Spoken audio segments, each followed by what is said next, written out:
only monkeys that fell out of a tree. What would we know? Thus the Kant crisis. Kant's panic in the face of Darwin and Newton.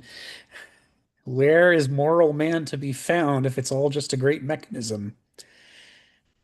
Well, it's more than just morals, of course. It's our ability to understand any sort of value.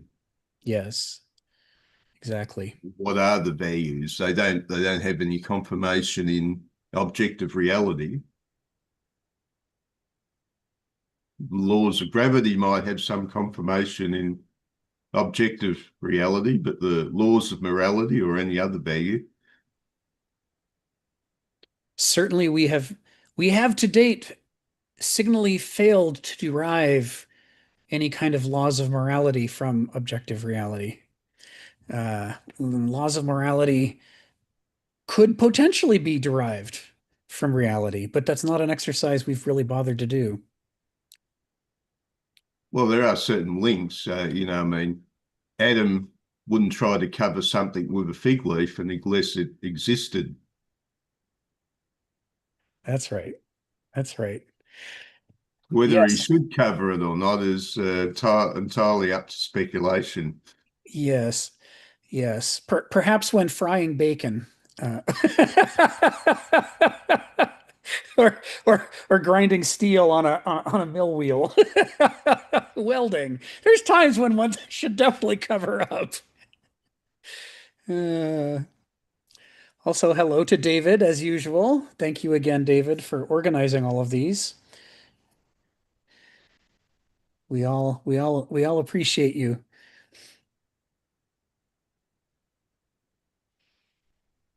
He says, "Shh, I'm sneaky." Stealth David. All right, well, I'll give it a couple more minutes to give Joe and others a chance to join, and then we'll kick off. I have a few things prepared to help kind of consolidate what we talked about for the last several weeks and to drive us into, my God, we're getting to sentence five of paragraph five today. And my goal is to get us through paragraph five and into six, and I think into seven, but especially into six. He does a big shift of topic between five and six, and I don't want to lose it. So I see that we are live streaming. So why don't I actually go ahead and start now then? I'll drop in the usual stuff on the side into the text. This is Millennia and Microcosm, the Kenneth Smith seminar. We're at week 187. We're continuing through the medieval civilization, the middle section of the book. We are in chapter 9. And we are trying today. I'm determined we are going to finish paragraph 5 and get into paragraph 6 and 7. There is still more juicy stuff in the remaining sentences in paragraph 5, but I think we've prepped for it very well. As usual, there's a link to the online text, which David Roel hopefully helpfully provides each week in the meetup invite. This chapter 5, is titled "Faith Understood as a Vice." But he might alternately have titled it not faith, but fideism, understood as a vice. And that distinction he's making very clearly in paragraph 5. He doesn't make it as clearly before paragraph 5, and he doesn't make it as clearly after paragraph 5. So one of the things you do when you read Kenneth Smith is you got to try to read to figure out what his intent is, and then supplement the words he's saying with the missing pieces. And part of the reason is it's not that he's not a good writer, it's that he's talking about very difficult things to say in modern English. He's trying to make distinctions that are important, but that are easy to miss or stumble over in English. And that, sometimes he directly talks about it and says this is an issue we have to confront. And other times he demonstrates it as an object lesson when he himself stumbles over it. And it's something that one might miss on the first read through or maybe the second. But the more familiar you become with Kenneth Smith's philosophy, the more you start to see what he's driving at, what distinctions he's trying to make, and then you can supplement the text with sort of the missing additional work.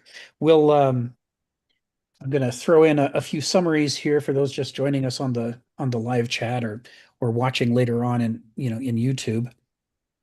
2 weeks ago, David posted a summary of paragraph 5 and the material. It said Fideism, the founding of religion on blind faith alone, specifically alone is the point, that to make the faith itself the whole point, is a philosophical regression. It assumes knowledge without inquiry, trading the rigorous self-examination of classical philosophy for the comfortable somnambulism of dogma. It dwells entirely in a wish world, animated by infantile emotional drives, the longing for divine approval, which is he's alluding to heaven, or the terror of punishment, or he's alluding to hell, and never once turns a critical eye on whether these drives constitute genuine moral or spiritual truth. Where the Greeks carefully distinguished between more subjective feeling and true inwardness, Christian culture largely collapsed that distinction, flattening radically different forces into one muddy conflation. Last week, he summarized it as follows. He said, the deepest failure of fideism is its evasion of philosophy's central task, to know oneself and the world soberly as they actually are, not as fear or desire preconceives them. And then finally, this week, he summarized it as follows. Since Heraclitus and Aristotle, genuine philosophy has demanded the precision to preserve the true shape of natural and human phenomena against willful distortion. And in the last two bits I shared, David's looking ahead to paragraph 6 and the flow from 5 to 6, and we're really going to do that now. So the longer one from 3 weeks ago nicely summarizes paragraph 5. And so this is the comparison and contrast he's making here in these paragraphs. It's critical. And I'm going to give some intro to it to set us up for the flow through here. But part of what he's talking about is how Christianity and the teachings of Jesus and Paul specifically arose within a particular context in which they made the most sense and had the most meat to them, the most juice to them. That context was the shortly after. Hi, Geneva. Welcome to the call. That context was the collapse of the Roman Republic and its replacement by an empire. And then as Christianity developed out of Jesus and Paul's teachings into this larger thing that it became in the medieval world, that happened in the context of the decay of the empire, which Tacitus and Suetonius and other writers point out very graphically happened shockingly quickly. Augustine, or not Augustine, Augustus Caesar, Octavian, was sort of an astonishing anomaly who seemed to found an empire in order to be true to the republic that preceded it. It's why he insisted, don't call me emperor, call me first among equals. He's the one pushing that whole idea that the emperor is nobody special. He's just helping them be true to what he believes to be their. He's trying to create a renaissance, to get back to the virtues of the republic before it was corrupted. But almost immediately upon his passing, we start to get emperors who are cut from something entirely different.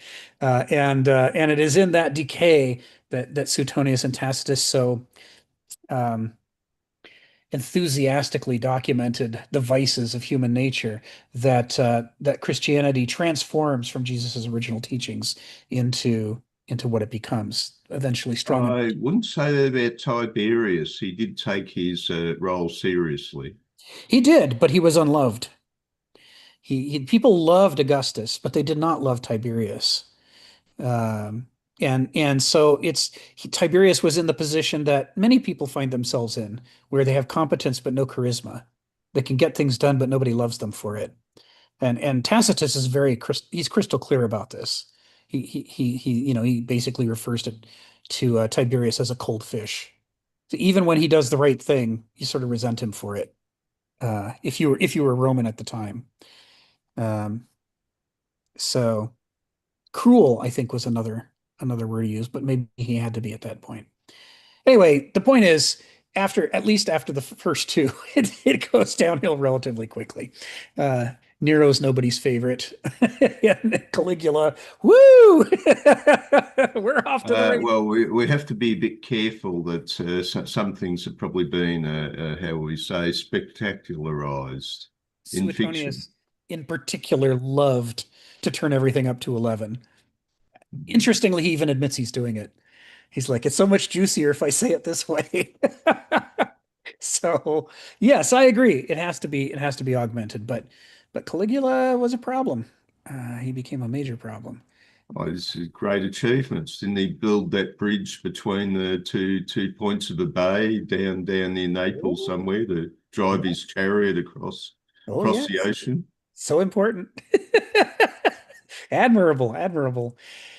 So, but the point is that these writers, including Paul, these writers are writing in a particular time and place. They're writing in a context that they understand very well because they're living it, and their entire audience that they're aiming their things towards understands it very well. They have a shared understanding, and it carries with it not just a Jewish traditional context, which is the way we usually talk about early Christianity today, but also it carries a deeply, highly saturated Greco-Roman context.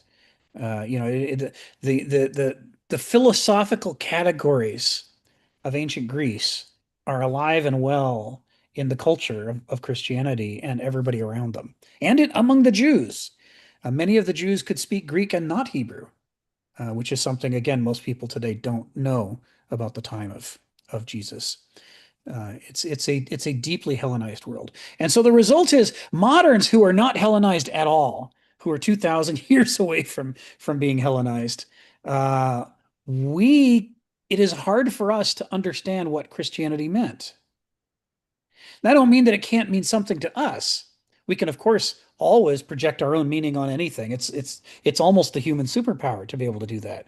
But if we want to understand what it meant to them, what was Jesus trying to say? Not how can we read him like a Rorschach blot, but what was he trying to say? What was Paul trying to say? What were Clement and the rest? What were they attempting to say? Well, then it's going to take some study on our part because we're going to have to reconstruct that ancient context of meaning and interpretation in which all of those things make sense. And that applies to faith. This is what Kenneth is getting at in paragraphs 5 and 6. This is what I'm trying to prepare us for here is faith itself, and what faith means is radically different to us than it was to Jesus or Paul or any of these other early Christians. They To them, the meaning of faith was to be found within the Greco-Roman framework.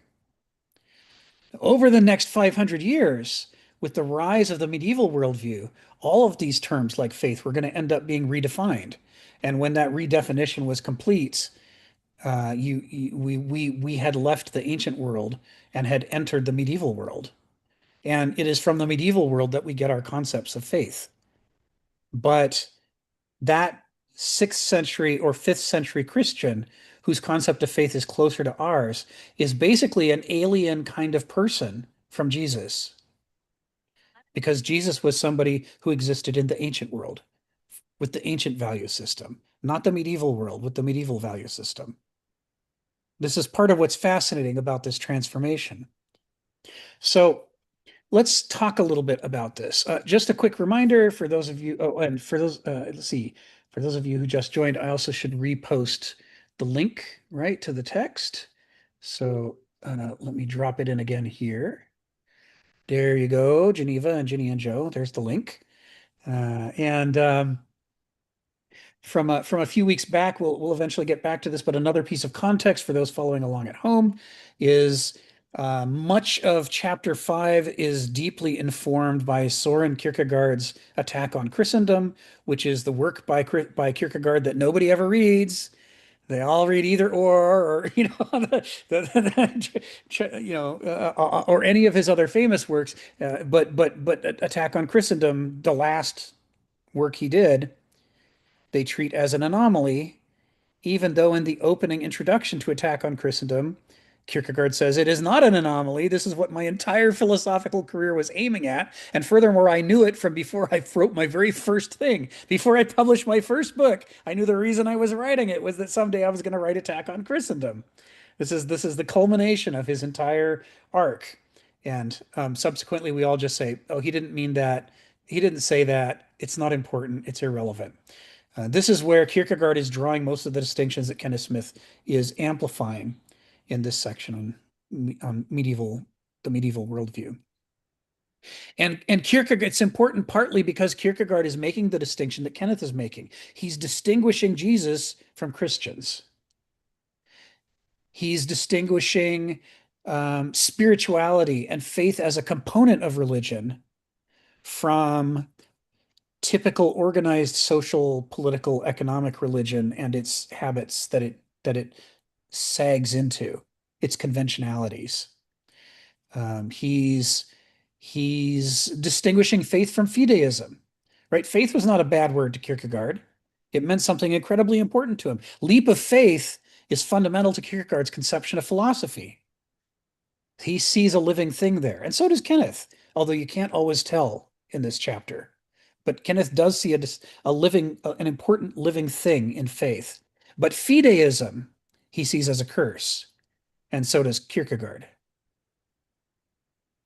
So this will help you if you don't obviously have to read it, but if you read it, and it is written in a very different style, which it can be jarring to go back and forth from Kenneth to Kierkegaard, but it's worth it because Kierkegaard he's triangulating on the same points Kenneth is making here. All right, so I'm gonna read a little bit that I wrote and then try to help us get into this movement from paragraph 5 to 6. So I might have read some of this last week, but let me run through it again. A recurring theme these weeks is about how our epoch ideologically programs us to take for granted, or how any epoch ideologically programs its inhabitants to take for granted what it needs for its continuation, to format, frame, and entrap our minds before we begin asking questions, right? Through our education, through the kinds of things our parents say and do, through the kinds of things our entertainment says and does, and so forth. To ensure all questions we act, even in a spirit of hostility or revolution, and all questions we ask end up presupposing answers that keep us inside the frame of the epoch and its worldview. Even trying to rebel against the epoch, we instead carry out the logic of the epoch. And thus, Lenin's revolution in Russia to get as far from capitalism as possible has ultimately led Russia right back into, where are we? Capitalism. There is a way in which when we try to leave the labyrinth, but all the tools for thinking about navigation we learned inside the labyrinth, then every choice we make to try to escape instead keeps us in the labyrinth or builds the labyrinth out further so that we go into what should have been free land, but now we're extending the labyrinth with us. And thus the definition of the epoch has expanded to include new possibilities that we've laid out, but are still extending the logic in new ways. And this problem with being a contrarian inside of an epoch is something moderns don't ever want to think about or talk about.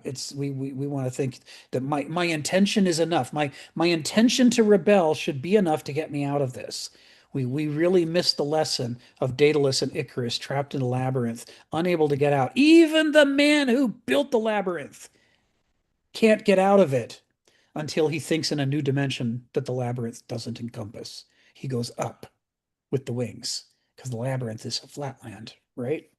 Every epoch has a worldview that is a kind of flatland, and the flatness of that flatland is not apparent to the inhabitants of that epoch. To them, it seems to cover every possibility, and it's not unless they can ever be jarred loose and compelled to stare in a dimension that the worldview doesn't encompass, that they might or might not have their minds dilate enough to realize that there's a possibility of movement in that new dimension. And only then do they have the possibility of creating any meaningful freedom. Otherwise, they extend the system as they attempt to rebel from it. This is all, I mean, I'm sure Donald would agree, this is all classic Kenneth Smith, right? What does it mean to be trapped in the framework of a worldview? Once an epoch is so okay, so we did that. So once an epoch has consolidated its worldview and method of acculturation, how does it train up new people, children? This is a concern that Hannah Arendt talks about extensively in her philosophy. She calls it natality. That with every new birth, there is a possibility of freedom, and that an existing order that doesn't want to be overthrown has to snuff out that freedom by acculturating the person and so that they can only see and think in the ways that are approved by the worldview, and then they perpetuate the worldview instead of overthrowing it. Uh, she talks about how every new person born is a threat to totalitarianism for that reason. And it's part of why totalitarianism doesn't last. But the way that it does it is that it redefines all the vocabulary. So there's not a single value-laden vocabulary term that retains the meaning that it had under the previous epoch. To moderns, the medieval world has become incomprehensible. Now, it's not that we can't have opinions about it, but they're modern opinions. They're caricatures. We make a cartoon out of the Middle Ages. And any kid of a certain age can draw that cartoon. Give them crayons and paper and say, show me the Middle Ages. And they can do it. And adults can know we're more shame driven and we might not, trust our ability to use crayons to draw a picture. We might say, no, I'm too adult for that. But if we actually did it, we could draw the same kind of cartoon that the kids could draw. We all have this shared distortion of the medieval world. And we all have a shared distortion of the ancient world. And that's all that's allowed to exist of those worlds is the modernized cartoon in which they're depicted as primitives and savages and we're the enlightened ones. And thus we've closed the space that they had opened up for thinking about the world in novel ways. We closed it back down again to eliminate it as a threat to the modern world. We only want to think in modern ways. Well, our epoch only wants us to think in modern ways. And so it formats us.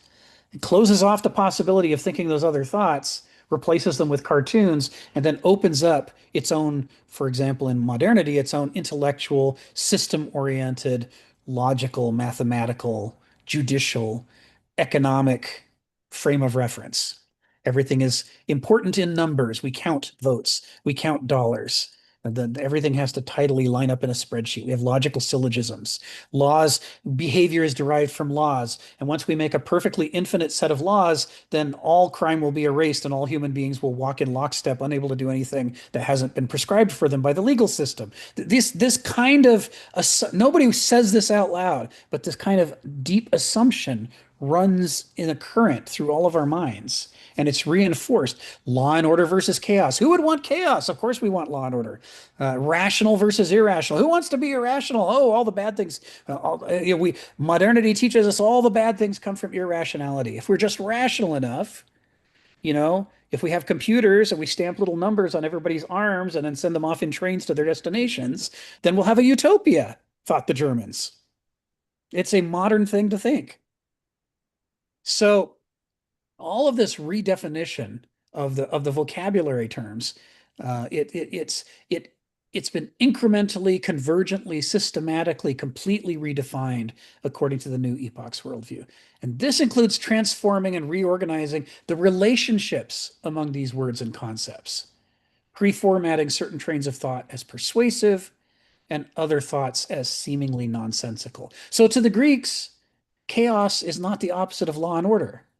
What we call law and order to the Greeks was a form of chaos, frequently. The real test is if something is an organism. Is it a cosmos? Is it working together in a coherent fashion? And you can create the opposite of that, something unable to work coherently, either through randomness, which is what we think chaos means, or through law and order, where the laws and the orders are out of sync with reality. Right? A totalitarian system, an authoritarian system drives towards a kind of chaos to the Greeks. But to us, it's impossible to think that because law and order is the opposite of chaos, and they have laws and orders, so they must not have chaos. We're unable to think what's obvious to the Greeks. The relationships between the concepts have been redefined in modernity. And the same is going to happen with faith and fideism and religion and the rest. These things have all been shifted around in us. And this is the trap that Kenneth is trying to get us out of in this book by showing us that in other epochs with their own worldviews, these words used to mean different things. And those different things weren't inferior to the way we use them. There were things that we can see that they could not see, but there's things that they could see that now we can't see. That's what's happened through this great shuffling. And this is the subject. When we're talking about faith and fideism, this is what we're talking about in chapter 5. I'm going to pause here and say, Joe, come off mute and tell us what's on your mind. Yeah, it's interesting, the connection that's being made here, because, this idea that if you do exactly what you're talking about, by having all these neat rules and everything in place, that what you're really removing is kind of human judgment. So, and, uh, you know, in a way, this is going to what, kind of, I'd say the limits of knowledge and even the problem that you're almost preventing people from even being ethical and charitable by removing their judgment. Right now, that isn't to say every decision is made, that we do act irrationally, whatever, that means in that particular instance. But, that the idea that we're doing something of service to someone else is an important thing to have. Um, and the reason why this is so important is that, when you're talking about Kierkegaard in particular, uh, that, and you're talking about how everything can be reduced to a number. The thing about Kierkegaard is that the Knight of Faith is somebody that you don't know, that's doing an everyday task, that is communicating with God in a way that's um, silent. So that's so if you think about it from that perspective, it's like they're acting um, through the absurd, if I remember correctly. And so when if you take away people's ability to judge things don't in the world doesn't meet expectation, they tend to lash out. Um, so, and what I mean by that is, I guess, doesn't matter if the rule is right or wrong; it's just going to be rejected. So, even coming up with a perfect system would actually cause people to rebel, and that's kind of the problem with that.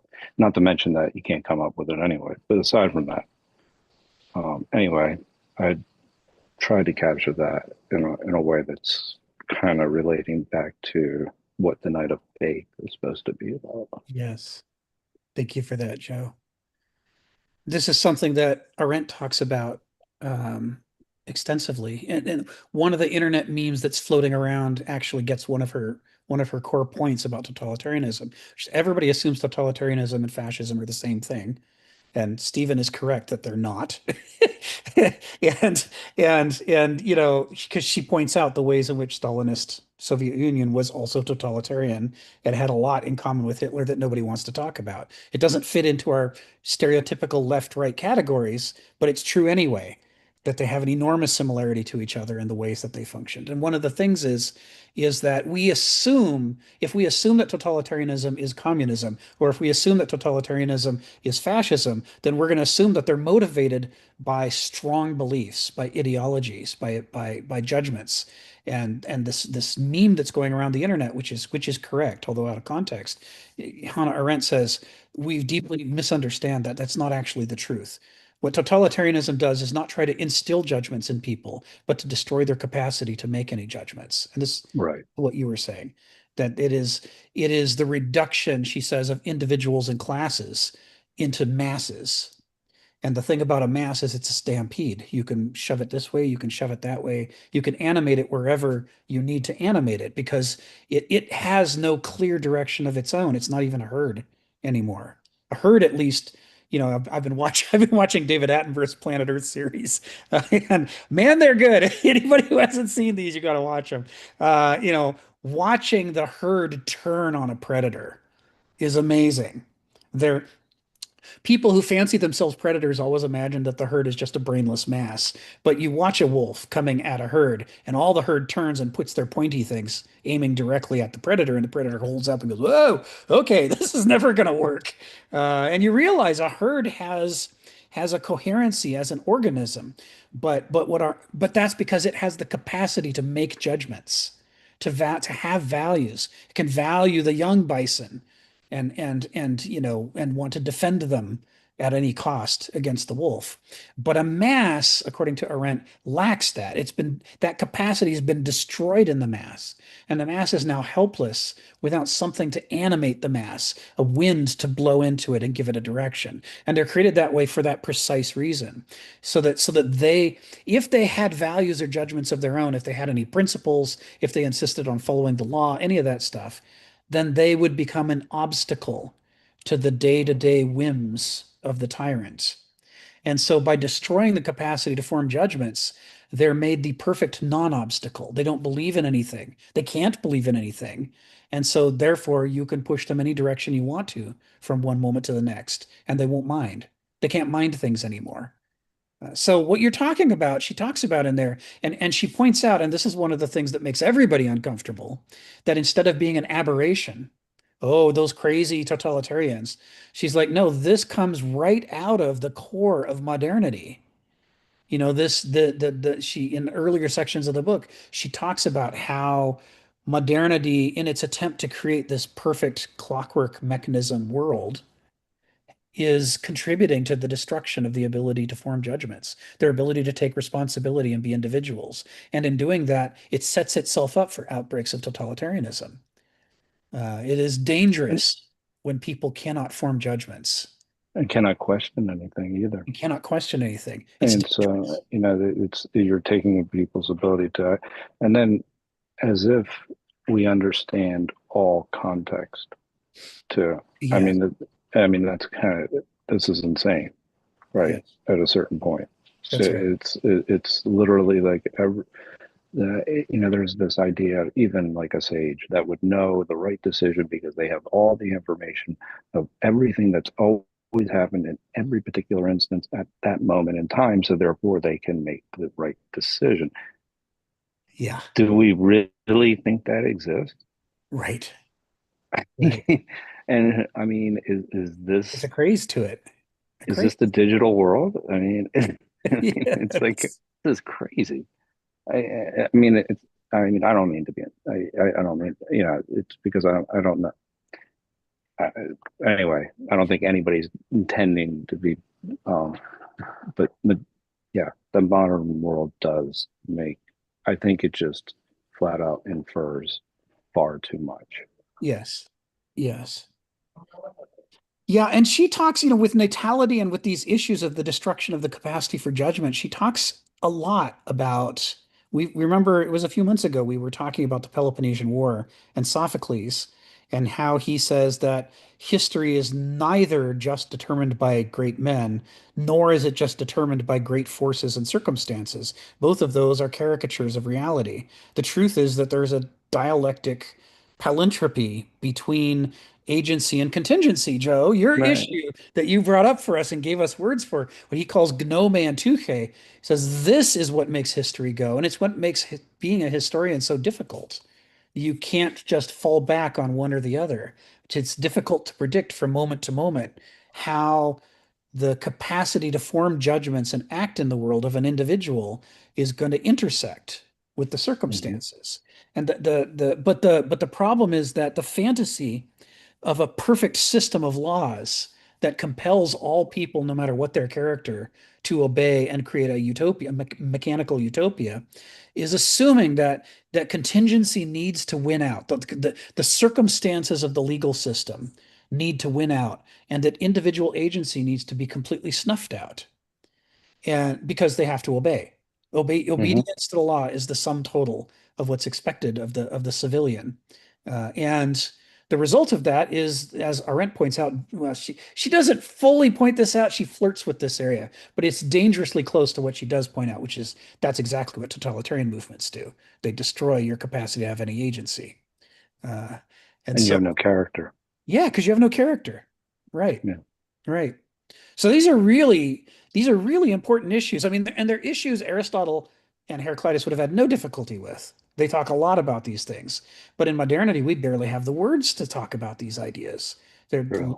we kept getting tripped up on, well, which of these things is fascism and which one is communism, which one is law and order and which one is chaos, which one's we keep wanting to hammer everything down into the flatland of the categories that we've been programmed with, and it just won't fit there.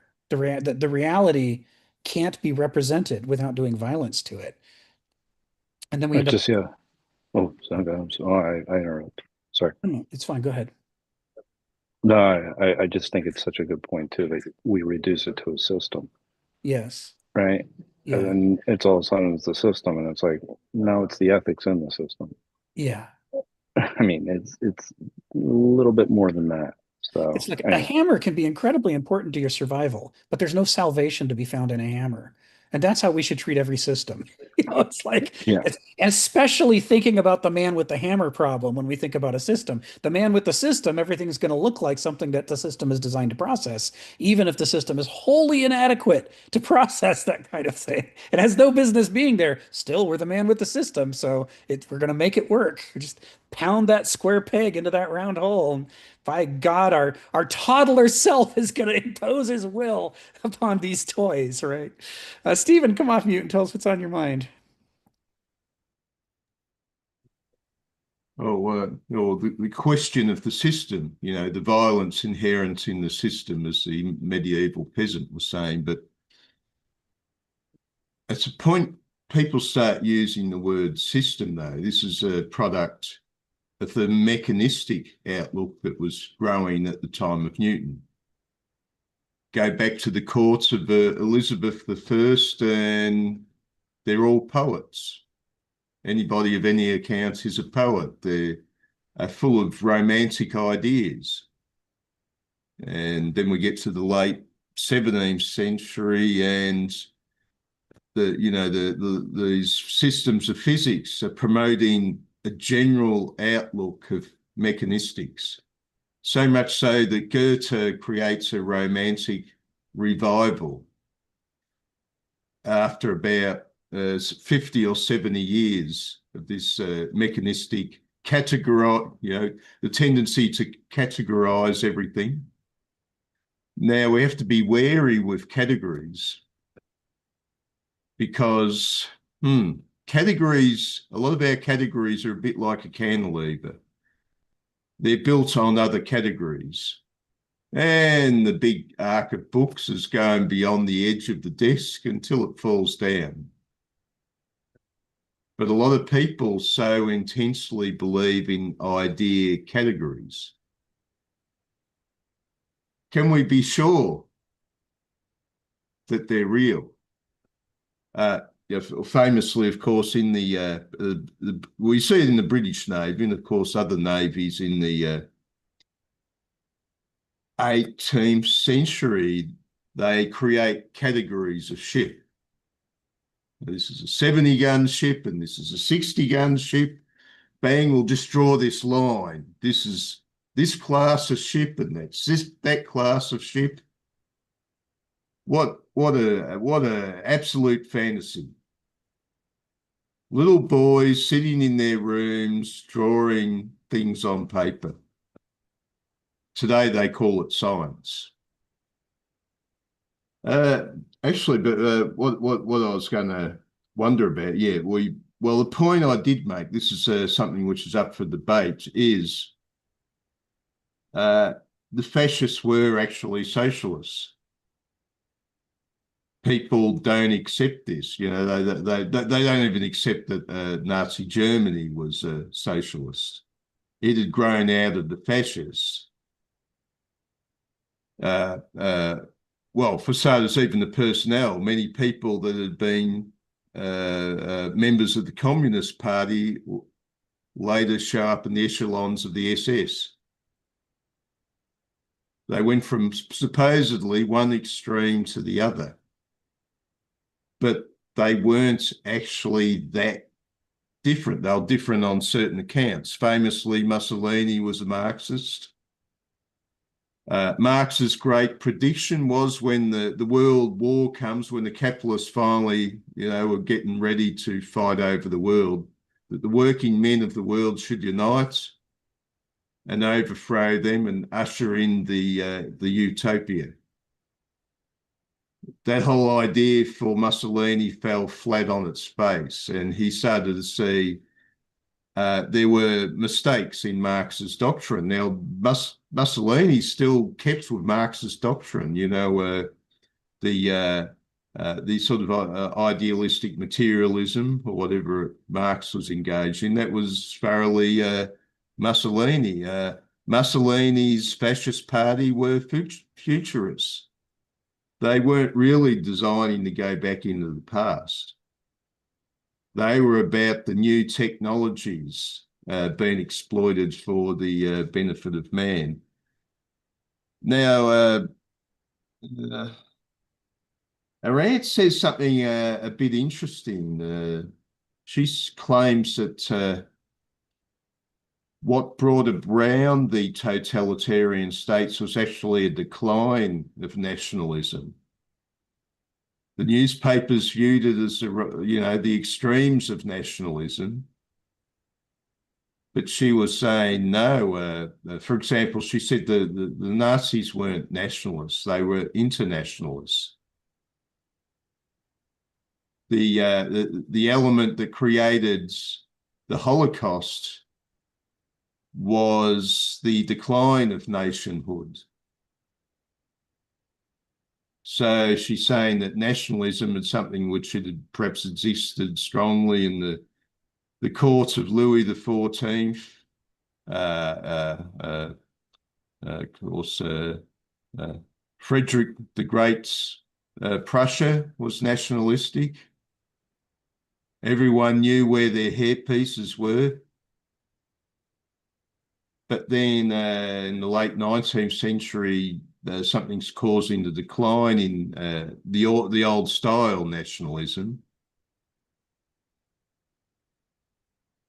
And, well, world trade. Once we had clear borders, the trade came across the border, they literally called it customs. We come to Germany, we have a certain view of the world. We don't want your material culture interfering with our view of the world. We don't want French decadence making its way across the border. But today, of course, we live in countries where we're flooded, certainly with material goods from all over the world, and there's an element of displacement for the common man there. So that's a curious question where she says that what we were seeing was actually a decline of nationalism. She was claiming the previous nation states had simply disliked Jews, but they weren't actually going to do much about it. Okay, it's Joe. Was Pinochet a fascist? I don't really want to go down that road today because we could completely lose track of this book and just go down a rent. And I know I'm the one who brought her up, but I only want to use her peripherally and not follow too deeply. But the core points that you're making, that a lot of the categories that we think in terms of, there isn't actually evidence to back them up. We are so sure that fascism is an ultranationalist movement that we assume nationalism must have been strong then. And then in her book, Arendt lays out all the evidence that actually everyone is sick and tired of the nation states. They were looking for an alternative, and it's what opened them up to the Nazi Party, to the Bolshevik Revolution, to all these other movements. Is that for them nationalism was dying and sick. Anyway, your core point is right, that we need to be willing to question our received wisdom about these categories that we take for granted. That there is it's the benefit that comes from looking at extensive amounts of evidence with fresh eyes, which is one of her gifts. Yeah, our categories are supported by other categories. Exactly. in the land of theory, all of our stuff makes sense. And so we retreat into it, we escape into it. And thus you get escapist philosophy or politics. That's a bit Schelling as well. He was saying that the grand rational structure will fall short of existence. Yes. Yes. So, for those interested in following up on what Stephen just said, there is an essay written by Hannah Arendt called "What is Existenz Philosophy?" What is Existenz Philosophy? I just read it this weekend for the first time. Like so, in which she traces out the influences on her as a philosopher. She traces out the rise of existentialist philosophy. She talks about Kant. She talks about Hegel. She talks about Schelling. She talks about Kierkegaard. She peripherally mentions Nietzsche, mostly in promising ways. And then she comes into the 20th century, and we get her discussion of Heidegger and Jaspers, which leads into her own philosophy. And yeah, the role of Schelling in there, I never understood before this weekend. I knew Stephen would refer to Schelling, and I had some quotes from Schelling, but I didn't know where he fit into this emergence. So anybody who kind of wants to look into existentialist philosophy and Hannah Arendt, you can look in there and see some of her background. It's a reasonably interesting essay. But I'm going to take us back to the text, Sharon. I'm gonna get us back into the thrust that gets us to where we're going. So the point of this is of what we were talking about is to talk about the way that we get trapped by these categories. This is what Stephen was talking about. These abstract categories, we come to believe in them with a kind of faith, and then we pound everything into them, even when they absolutely do not fit. Even when there could be mountains of evidence that it doesn't fit, and we just look away from it all and then cherry pick the evidence that seems to defend what we believe. And we never notice we're doing it.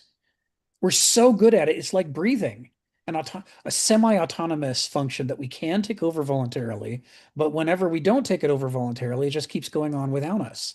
And that's what our brain does through these processes of interpretation.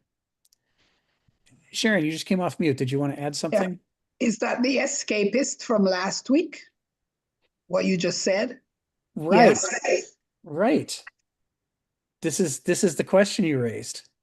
And so the problem is that every epoch has an associated worldview that if the epoch is to survive, it has to successfully acculturate into the members of that epoch. They have to be acculturated to see the world in its terms, and that involves a foreground background function.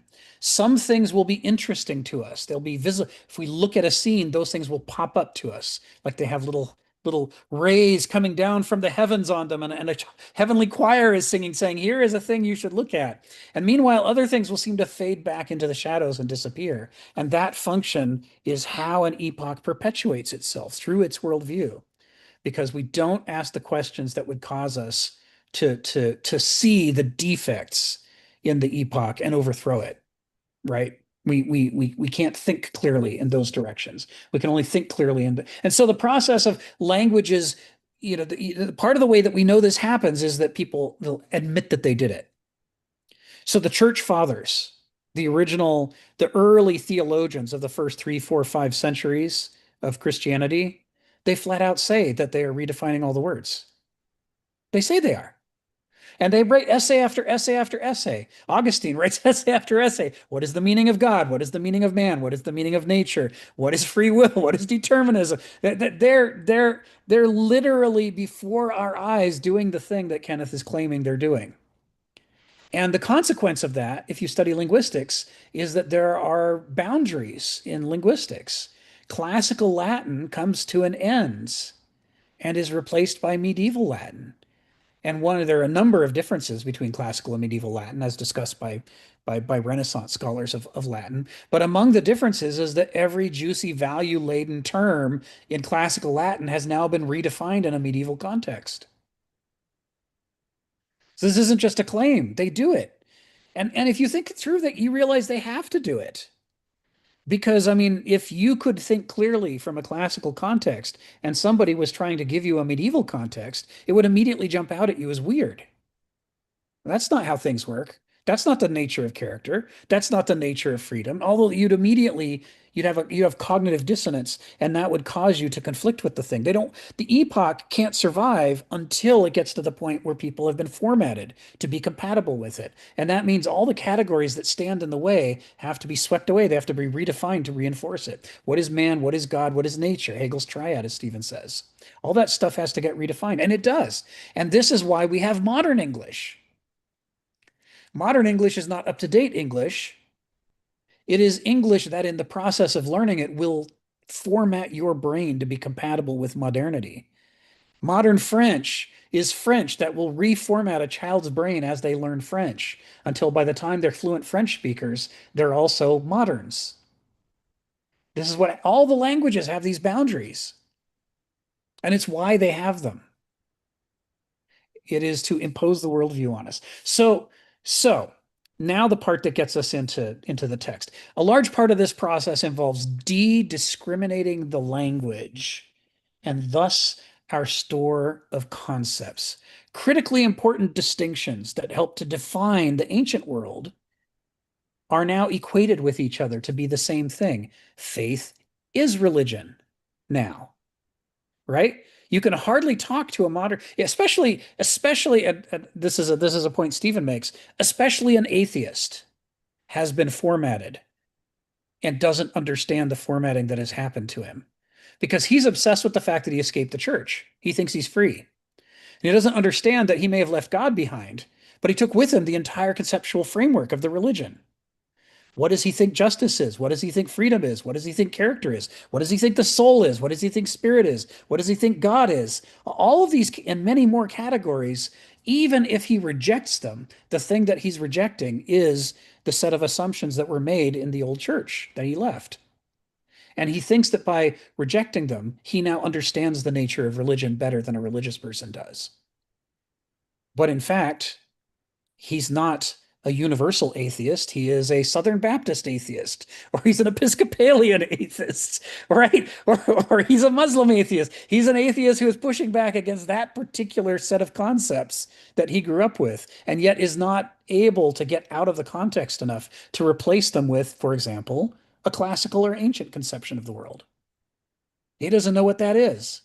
If he looks at the classics and the ancients, he interprets them from the context of the church that he left, with various no's and negations assigned on top of it. Yeah, Nietzsche talks about this, right? Nietzsche talks about this. So when this happens, and this is a term I really want to I mean, I mentioned it the last couple of weeks, but I really want to hammer it home. The term is closure, and I'm coining it from mathematics and computer science. I'm coining it in this application philosophically. And closure is the process by which one worldview is erased and another one is born, in part through the process of equating things that are different. So that everybody who learns the language learns that these two things are the same thing. And now they can't see the space between them. We talked last year about the way that the human mind has this gift for erasing things from reality that it doesn't want to see. And it doesn't erase them in some big vivid way that we can notice. It erases them by making us not notice those things. They just don't stand out. They don't, and if we do notice them even briefly, they don't interest us. We are taught that that's the boring part. Don't look there. The interesting part is over here. And this is the same thing that allows a cheetah to focus on a gazelle. So in the right context, this has enormous survival potential. But in the wrong context, especially in a human context where we are so acculturated, what it has the capacity to do is to make us incompetent in certain aspects of reality, where the only way you could be competent would be to have a taste for the important distinctions, which is poison and which is food. And instead you are taught that they're the same thing. And so anything you put in your mouth has the same word. And now half of you die of poison, and you can't ever figure out it's because you've been taught not to distinguish poison from food. That it's a space where we should be able to think, and our mind is closed to that space because the concepts and terms at the boundaries have been equated with each other, and thus we sort of sutured over part of reality and created a lacuna, a gap. The gap's not in reality, but it's in our ability to see reality. Anything in that gap that should be opened up if we want to be competent has been sealed. It's been closed. This is part of the process of acculturation. It's part of how an epoch comes into existence. So distinctions that are obvious to previous epochs and perhaps critically important to understanding our own epoch get erased by equating distinct terms as synonyms, hiding the conceptual space that used to exist between them through this process of closure. Multidimensional concept spaces, such as sophisticated classical concepts about free will and determinism, remember ethos, anthropoi, daimon, what is ethos, what is character, how does it work, that we can have both free will and determinism at the same time in a dialectical relationship. All this stuff that was common sense to the Greeks, we can't even clearly say in modern English. We're reduced to the point of everybody saying it's either all free will or it's all determinism. And when we take that stand, it's an act of will because this is what we're persuaded by. The whole framework by which the Greeks arrived at that has been closed off from us. We don't have the words. We don't have the concepts. We can't see into that space anymore. All of that stuff ends up getting flattened into a caricature that's utterly unable to any longer represent the vast range of possibilities that used to be obvious to people. And now we can't see it at all. Modernism in particular loves zero-dimensional thinking based on kind of a distorted form of a sports metaphor. And you see that with left versus right. Are the Nazis on the left or are the Nazis on the right? And of course, it takes Arendt to say neither the left nor the right is where they ended up. Regardless of where they began, by the time they metastasized into a totalitarian movement, they were a new form of political movement the world had never seen before. This is her core thesis of the origins of totalitarianism. And it's why the right and the left go crazy trying to fit Stalin and Hitler into one side or the other, depending on if they like them or not. There was a period when communists in the United States were very pro-Stalin before they knew anything about the purges. They thought that was just, capitalist propaganda, and that Stalin didn't do any such thing. They thought Stalin was a new Lenin. They thought he was just another guy who was theorizing and trying to carry out socialism. And man, with perestroika and glasnost, when the walls fell and the records were opened up and spilled into the West, there was a massive collapse in the left in the United States. So all these people who were so sure Stalin was a good guy, or at least a necessary guy, and here's all of the evidence that no, he's a lot like Hitler and he killed millions of people for no good reason. That was their whole worldview fell to pieces. They had no way to accommodate it. And it's because they had been determined to stick both. They wanted Hitler to be on the right and they wanted Stalin to be on the left. And their whole framework for politics was based on those two fundamental truths. And when it turned out that Stalin and Hitler were a lot like each other and really weren't much like Mussolini or Lenin, nobody knew what to do with that. This is kind of, the revolutionary quality of Arendt's writing. And what she's illustrating here is this way in which, and although she doesn't go into this, Kenneth does, she's illustrating without meaning to, she's illustrating how we can be incredibly intelligent on other subjects, but when we get to one of these value-laden ones, we try to collapse all that thinking into a little flatland. And we never notice we're doing it. And we insist that the flatland of our system for thinking is objective and scientific and fully capable of representing reality. And yet the whole time we're ignoring the fact that when we flatten the planet onto the Mercator projection, we end up with an island that's larger than several continents. Right? Greenland, I'm sorry, is not bigger than Australia. Right? Stephen knows Australia is bigger than Greenland. It doesn't matter what the Mercator projection says. The flatland of the Mercator projection is lying to us. It has distorted the truth. Hell, the Mercator projection makes it look bigger than South America, which is bigger than Australia, and they're both bigger than Greenland. But that's what happens when you flatten a complex multidimensional part of reality into a little flatland of an ideology or a system for thinking. When you start zero dimensioning everything into my side is the right side and everybody I disagree with is the wrong side. I'm going to take an infinite number of possible positions and reduce them to a single point over there and put a sign on it saying this is the bad point. And then everything I think I'm going to put a sign on saying this is the good point. And now you have no dimensions to your thinking at all. You're just fighting over which bin to dump everything into. And we do this absurdity without ever noticing that it's happening. So this is what sets us up for where we are in the text. Where we are in the text is Kenneth Smith and Hannah Arendt, as existentialists, they criticize closure. They don't want to escape into these pleasing, satisfying theories of reality. Existence precedes essence is, I think, how Sartre, is it Sartre that put it that way? I forget whose famous quote that is about what supposedly defines existentialism. But another way to put it is existentialism really wants to deal with the way things actually are. Not to say that they're good, but to say if we don't know how things actually are, we certainly aren't going to be able to figure out how they should be or how to get there from here. That's just not going to be possible if we think the present is some kind of escapist fantasy land. I mean, if we're off with unicorns and rainbows while we're in the Holocaust, it's going to be hard for us to respond to the Nazi threat because it's been erased from our brains. If we think everything is fine when it's not, then our house could be on fire and we're still sitting around playing Parcheesi.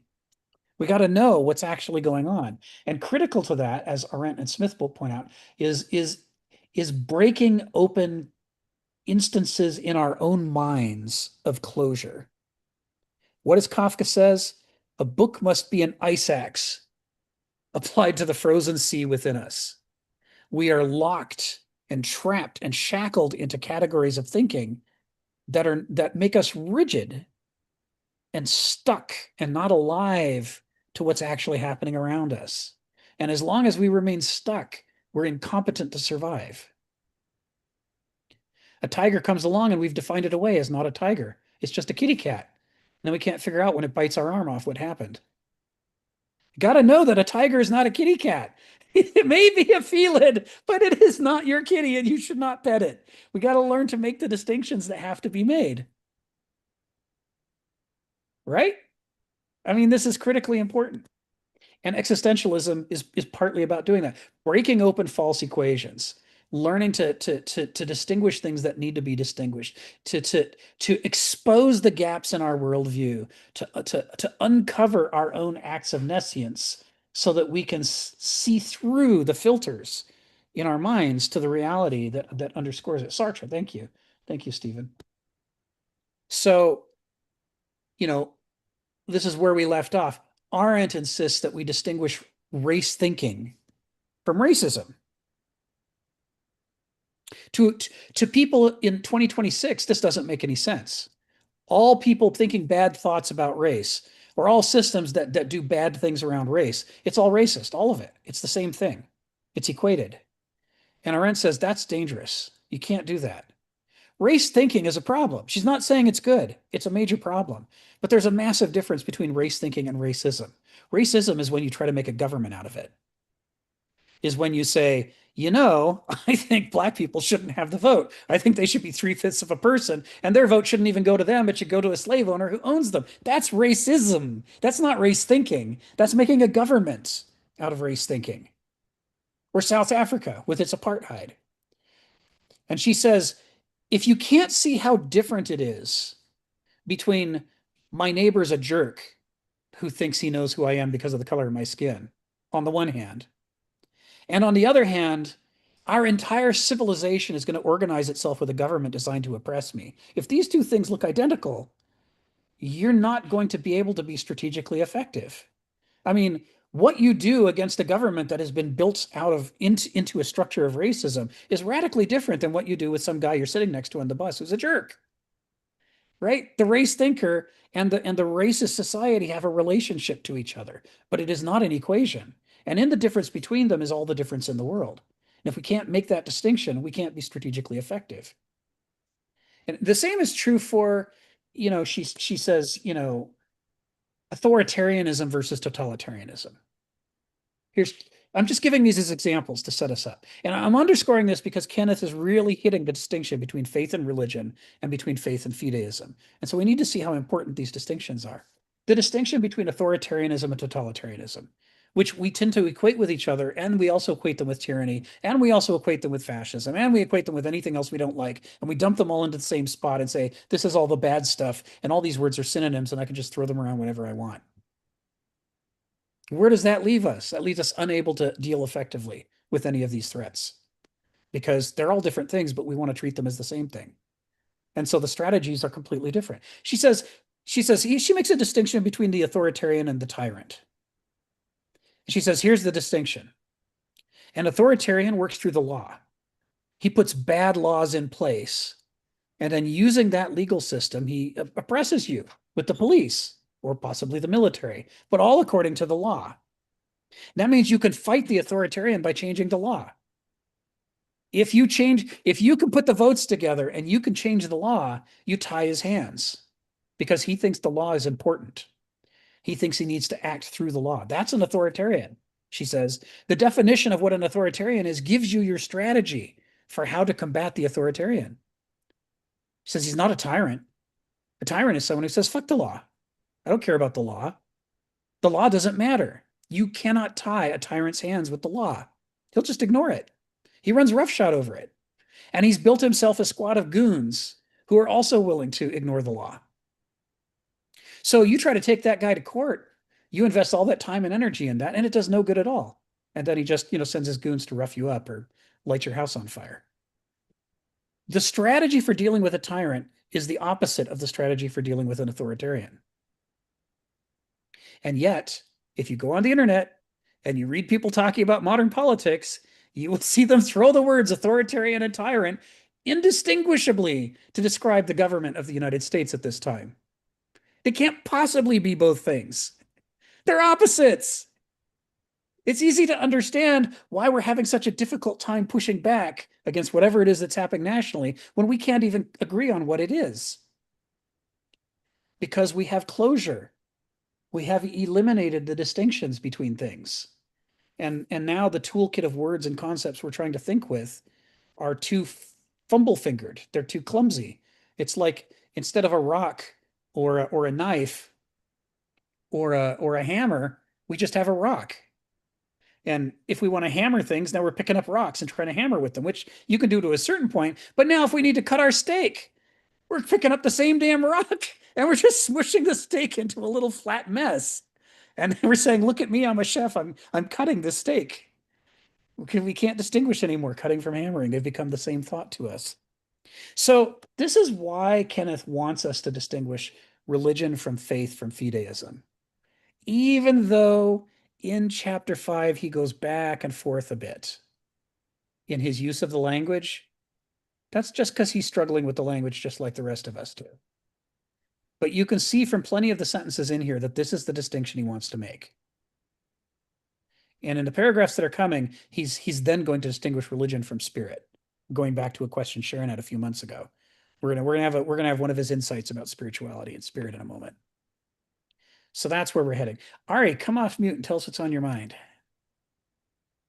Yeah, I wanted to make hopefully a brief statement about supporting what you're saying from a multidimensional angle. Essentially, what it sounds like to me is you're making the exact same argument, not you, but you are presenting the exact same argument of Kenneth's that's in a different language from Lisa Feldman Barrett in her work called How Emotions Are Made.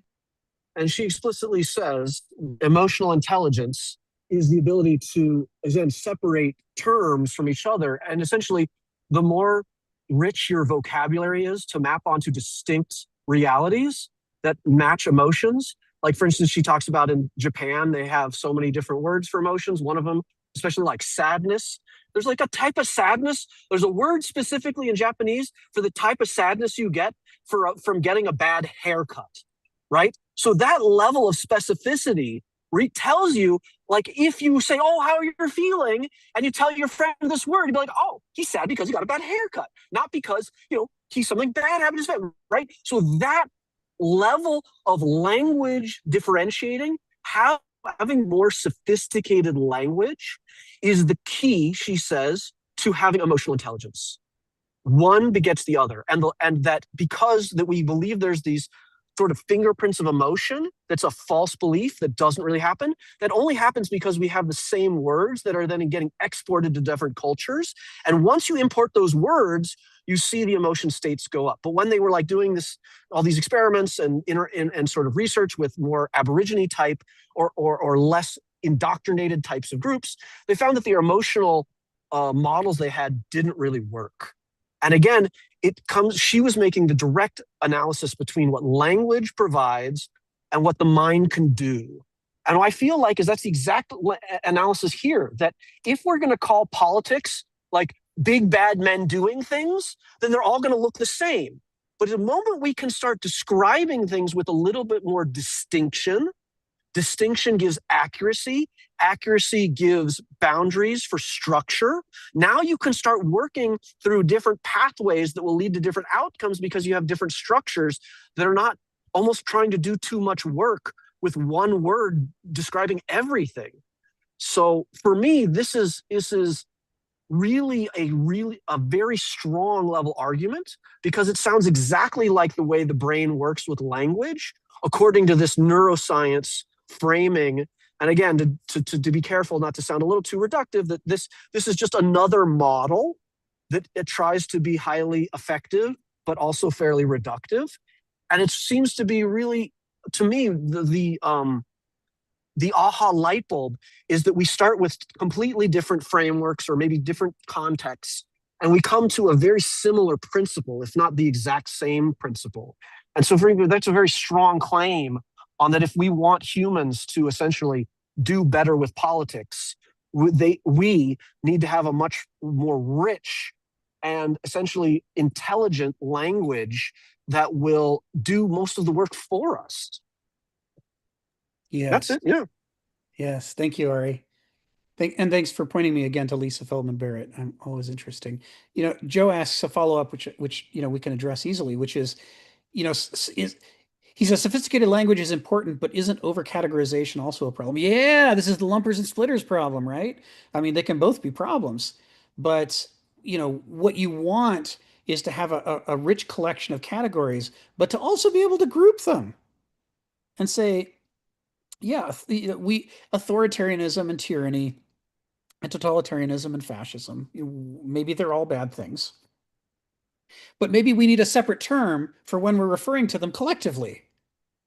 If we just take one of the specific terms and try to treat it both as what it is and as the collective term, we've now confused our discussion. And so language needs to include not only precise specific terms for distinctions that need to be made, it also needs to be able to include general terms for lumping, to make it easier to avoid becoming just a perpetual splitter. It is another way in which each epoch, through its worldview, acculturates us to be unable to escape that epoch. Is not just through closure and equating things that should be distinct, but it does the opposite too. It draws huge distinctions between things where it doesn't matter. It's not actually an important distinction. It's some minor distinction of peripheral interest, but it'll make it seem to be very important. In Manufacturing Consent, Edward Herman writes about the way that people without a free press who want to seem like they have a free press will very narrowly define the allowable scope of discussion and argument, but then they'll encourage vociferous argument within that narrow scope. And because everybody seems to be free to argue, the takeaway is I must be free, right? Evidently, I have freedom because look, all these people are having arguments. So it's not like we're all being forced to think the same thing. And then, of course, you never realize, but the frame is so narrow that from the perspective of the people in charge, they don't care which of these positions you take. It's perfectly fine. They still stay in charge. Then what's been outside the frame is, should we question the people in charge? That's not allowed in the discussion. You saw this with the New York Times during the Vietnam War. Until the final years, the New York Times was drum beating for the Vietnam War. Yay, it's like, we're gonna go America, stop communism. But it allowed enormous argument about the tactics for winning the war. That we could argue about. We could argue about whether this policy was betraying our troops. We could talk about, what we could not talk about is if we had no right at all to go into Vietnam in the first place. That was forbidden. You weren't supposed to talk about that. And so you never saw that discussion. And Herman talks about the way that you can easily not notice that that's been excluded from the discussion, because what is allowed in the discussion is so heated, right? And active that it looks like freedom to us. You really have to do a meta-analysis to realize that it's the freedom inside a cage. It's a cage match. It's not freedom. You're only really talking about the same small collection of ideas. Anyway, so yeah, all this stuff, language can be dangerous both ways. You can over-categorize, you can under-categorize. It becomes, and this is the issue that's going to be talked about in these paragraphs we're getting into today, a matter of taste. It's a matter of taste. Trying to align your world, the way that you think, the categories of your thinking, the bed of your thought, with the actual variety of experience around you, and making sure that you can translate from one to the other without warping it, without distorting it, without it, as Donald and I would recognize, without it being a lossy operation, right? That's what you're striving for. You want to be able to represent reality in a non-lossy way in your head. And that's hard. It's hard to evaluate. But without that, you got nothing. You can't even be moral without that. Because you could be acting out of love and still do the worst thing in the world because you don't understand the situation. And so you do the wrong thing. You think something else is happening. You intervene as if that something else were true, but that something else is not what's happening. And the action you took now is wildly inappropriate and hurts the people you love. Anybody who's had an over-controlling parent, or anybody who's had a parent that abandoned them and didn't take care of them, understands what it is when a parent acts and they intervene and they do the wrong thing. They love you, but they didn't see you. And, it hurts. It can cause damage. And it's the same with all other situations. And this is a point this is the next point we're going to get into after the next round of Q&A. Information out of context is noise. Information out of context is noise. This is why Nietzsche says there's precisely no such thing as a fact.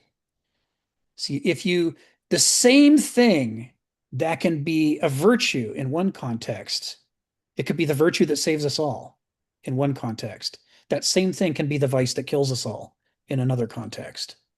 It has to be appropriate to its context.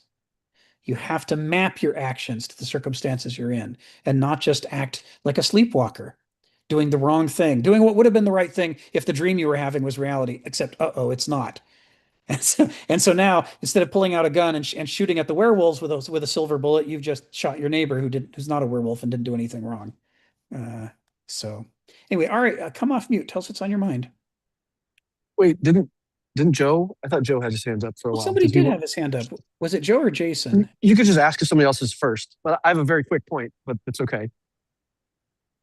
Oh, I guess they put their hand down. Oh. Okay. So it's a very nice idea about, I don't know if anybody is familiar with how popular attachment style is in the language. It's a very posh idea. But anyways, I like to bring, there's something you said that's really important about how a parent over controlling, if you react to a situation, it goes really badly. So this is what attachment style is actually saying in the terms of I like to describe it as you're a driver on the road. A secure attachment style has an appropriate response, whatever that means. But the key is an avoidant attachment style and an anxious style means something specific into that. Avoidant means you're under responding to the situation around you, then error or uncertainty builds up. And if someone points that out or something points out, you have an explosion, right? You think about the classic parent who's the kid is trying to get them to do something, says, "Daddy, da da da da da," and then he says for the fifth time, and the dad just screams at the child because he's been avoiding, it just blows up. Classic, really, really avoidant attachment style where you underrespond, and then all of a sudden you have a catastrophic error. Very much our society of we're avoiding the future, we're anxious about now. That's also the next thing I was going to say is whatever you're under responding to means attention-wise, something else has gained your attention and you're overly concerned about something else, right? So it's if I'm driving and I'm avoiding the road, it's maybe because I'm playing on my phone or whatever it is, right? So there's something that I'm overly responding to and there's something I'm under responding to. Under response means avoidance. Over response, trying to overly control, overly manage, or care too much is anxious. Now it would be well, what about that guy who's overly controlling and then blows up on his kids? So in this case, the overly controlling guy, because he's micromanaging, that micromanaging is signature of an anxious style. But the thing is, it's really interesting, wherever you're anxious about, that means you're avoiding something else. So in this case, if I'm really micromanaging my kids, it might be I'm avoiding the work that I need to do on myself. or something else like at work is really going on. So I'm just on my kids. I think the classic example is like, I think of the HOA people who are like, what I said was, pardon my euphemism here, they're Nazis about like trash going out and coming in, and like really they're really anxious about the trash can because they're avoiding the lack of power they usually have in other areas of their life that they really care about. So this is where the avoidance attachment and the anxious avoidant trap is really so real, is because it reflects that we're overly paying attention to something. We're overly compensating somewhere over here. We're over responding over here, and therefore we're under responding over there. It's like a budget, right? If you have an attention. So if you put your spotlight over here, it means your not spotlight is over there. And a secure attachment represents this ability to sort of move your spotlight of attention and maneuver in the ways that your context and your environment are essentially changing the facts around you. Like Nietzsche would say, and you need to reevaluate. And if you do that too much, you're anxious. If you do that too little, you're avoidant. And some sort of Goldilocks zone in between is a secure attachment style. So, okay, I thought I'd say that. That was nice. I'm glad you did. It's very relevant. And of course, that was my parents' parenting style. They flip-flopped between anxious and avoidant. They didn't really want to be, if they were going to be parents, they wanted to be good parents, but they didn't really want to be parents. So they'd go off and do other things and neglect me. And then they, when I got into trouble, descend on me and over control. And neither of them was really working. So why do I question authority today? Well, I got off to a good start on that. It came right out of that sort of thing. Joe, go ahead. Come off mute. Tell us what's on your mind. Yeah, just really quickly. I mean, I think what Ari's saying is actually really important because, I mean, essentially what this is the idea of right measure and wisdom. I mean, so essentially what is wise within a particular circumstance.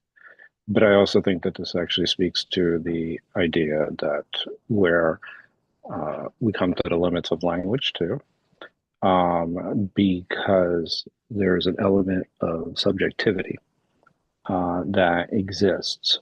So, this is exactly where judgment. How do you make a judgment based off what is the right measure given the context and the circumstances that you're in? So it's important to be able to, I'm in agreement that it is important to be able to name things, but if you go too far, and this is the overcategorization problem, especially when you're talking about subjective, experiences. When you're looking more at the hard sciences, I agree even wholeheartedly is that the fact that you can pinpoint, whatever it is about the natural world, the more precise you are, the more capable you are in shaping the world, no doubt. But I do think, again, now when we're getting into social context, this is where, we kind of, it's good that we have a way of labeling our experiences so that we can say we have like-kind experiences, but they're like-kind, they're not exactly the same. And so this is where, like, if I say I'm angry, like, well, again, I can share with you, what anger is, and what anger is, and I know what it is. And this is the benefit of language, is that we start to understand ourselves in that process, right? Because we have a similar experience, but it's not the same exact experience. So that kind of gets into this area where, that it really is just where judgment comes in. How do you, each situation's unique and cause for something different. I mean, this is even if you're raising a family. Not each child can be raised exactly the same. So it's by understanding that, and being able to measure that. And it's also, if you're talking about the internal experience, it's just distribution of energy. The evasion of mind is something that everybody, I think, struggles with to some degree, right? And the less you have to struggle with it, the better. Thank you, Joe. It goes right into what Ken is saying here. Figuring these things out is a matter of taste. And if you rely too much either on ideology or emotion to decide for you how to approach something like religion, you're going to go too far because you're going to do it to do something ideologically is inherently to do it in a tasteless way. To do something parochially is to do it in a tasteless way. In both cases, your taste suffers for one reason or the other. And without that taste, without that judgment, you end up, with a homunculus. It looks reasonable to you according to your ideology or according to your parochial experience, but it isn't the thing itself. And the mismatch then gets us into trouble. So this sets us up nicely for the text. This is the last bit I'm going to go into before I pull up the text. This is all just part of the ramp up.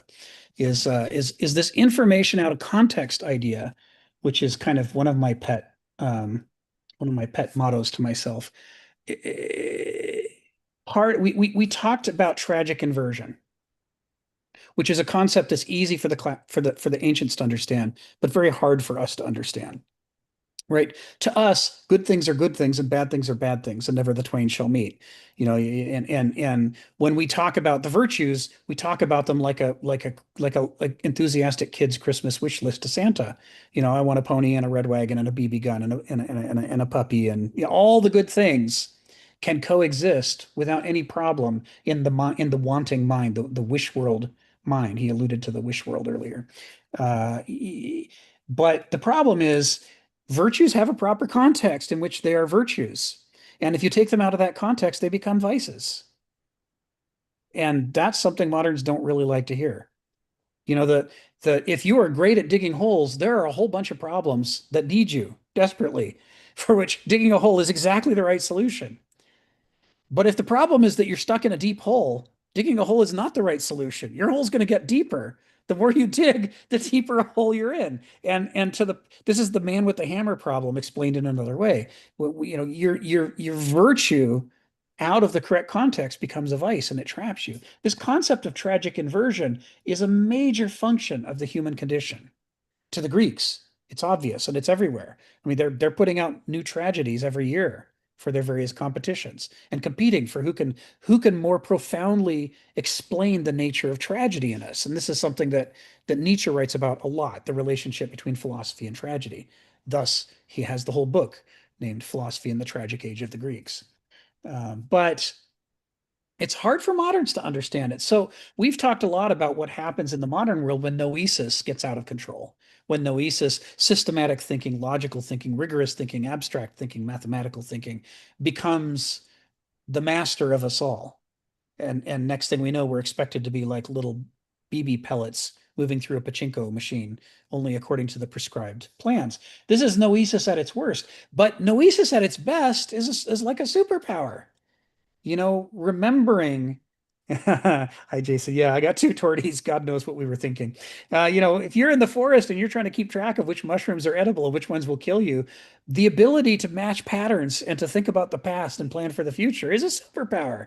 The people who have it don't eat the poisonous mushrooms. Yay, we lived. Or they might remember the cure for certain poisonous mushrooms. So they see what the child ate and they come up with the right, solution to it, and the child lives, and the child wouldn't have lived otherwise. It seems like magic. But you take that exact same skill and you drop it into a world in which noesis is out of control, but you can climb socially and economically and politically if you have more noesis than your neighbor. And now it becomes a demonism that just expands like a cancer to take over the world, replacing nature one, with nature two. So I'm going to take us away from Arendt and right to the text. So this is what he's talking about here. He's saying faith in context is a boon. It's a blessing. It can be a critically important function of religion. But out of context, if instead of a servant you make it into a master, you replace faith with fideism, it becomes monstrous. And so all the text of the first, in paragraph 5, the first 4 sentences, which we've gone through over and over in the last several months because it's so juicy. And I'm going to put them in again, but I'm not going to walk it through. For anybody who didn't see it, there it is in the chat. Also for anybody who joined, since I last shared the link to the full text, here's the link to the full text. This is chapter 9, paragraph 5 of Millennia and Microcosm. And so he's talking there about what happens when a religion stops having faith and starts being about fideism, faith as the object of worship, or instead of worshiping God, you're worshiping your own faith in God. You're worshiping faith as this. I think Stephen alluded to this earlier in the chat as a perfect infallible source of understanding, which it can't possibly be, because to err is human. Human faith is going to have error. That's just what's going to happen. So it ended with this discussion of, this idea of being trapped in a wish world, living in a domain of intercurrents, of being where you can't even begin to ask yourself whether the things that you're afraid of or hoping for are really ultimately morally true or spiritually responsible points of view. And I wanted to just drop the little fragment 52, right, from Heraclitus. It would not be better if things happen to men just as they wish.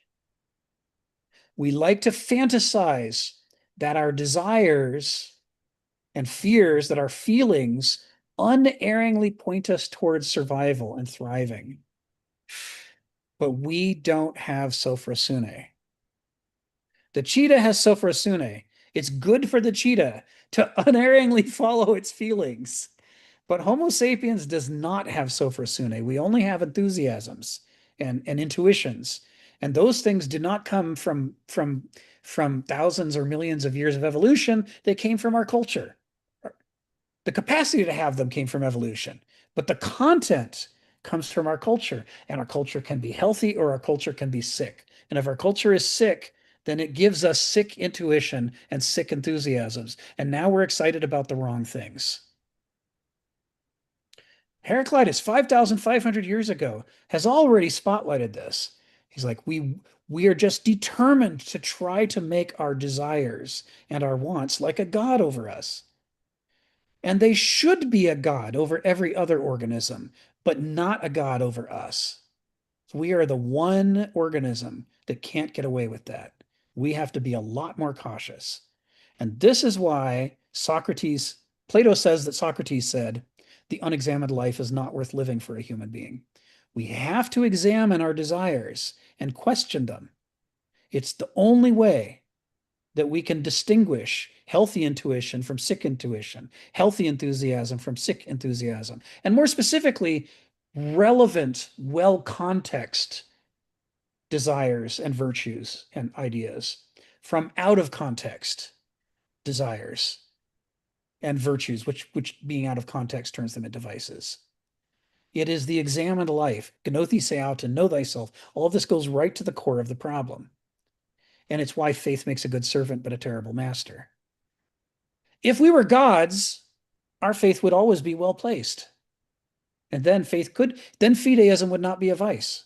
But we're not gods, we're human. And so our faith can be ill placed. And so it can be a vice. And that's why faith has to be a servant and not a master. You need checks on your faith to make sure you have faith in the right things and in the appropriate measure. Your faith has to be tasteful, right? You have to be alive to the circumstances you're in, to the nuances of what's going on. When is it appropriate? Is this a nail that needs a hammer, or do I need to put my hammer down and pick up some other tool of religion? And the answer is it depends. Pay attention. Be alive. Dilate your mind. Let in reality without warping it, and you have a better chance of figuring out what the right response is. But if you just determinedly say this is always the right answer no matter what, now you're not alive. You're mentally to the situation. You're mentally dead to it. You're sleepwalking. This is why he talks about somnambulism. So finally, Sharon, I'm doing it. We're moving on to sentence 5 of paragraph 5. Finally, idiotistically, and we're talking about fideism, idiotistically, fideism lives utterly in its myopia. This is a sentence that has to be unpacked. By myopia, he's talking about the way that our perception of the world is distorted. And what gnothe seauton and the classical value system demands of us is that we withdraw our sense of identity from our perceptions of the world, from our beliefs, and think of ourselves as separate from them so that we can critique our ideas, we can critique our perceptions, we can critique our beliefs without feeling personally threatened. We have to be able to say, they're over there. They might be true and valid and good, but if they are, I'm going to have to establish that that's so, because they might be bad, they might be sick. The only way to find out is put them to the test. And that's how I escape my myopia. Yes, gnosis has strengths and weaknesses. Yes, noesis has strengths and weaknesses.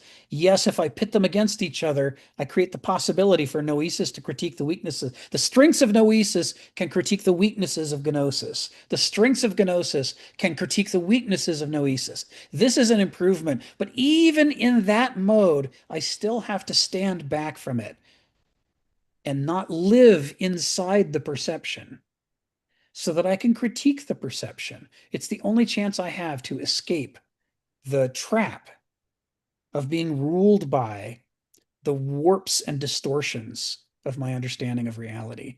In other words, we are not supposed to live utterly inside our beliefs and perceptions. We're supposed to live outside of them so that we can critique them.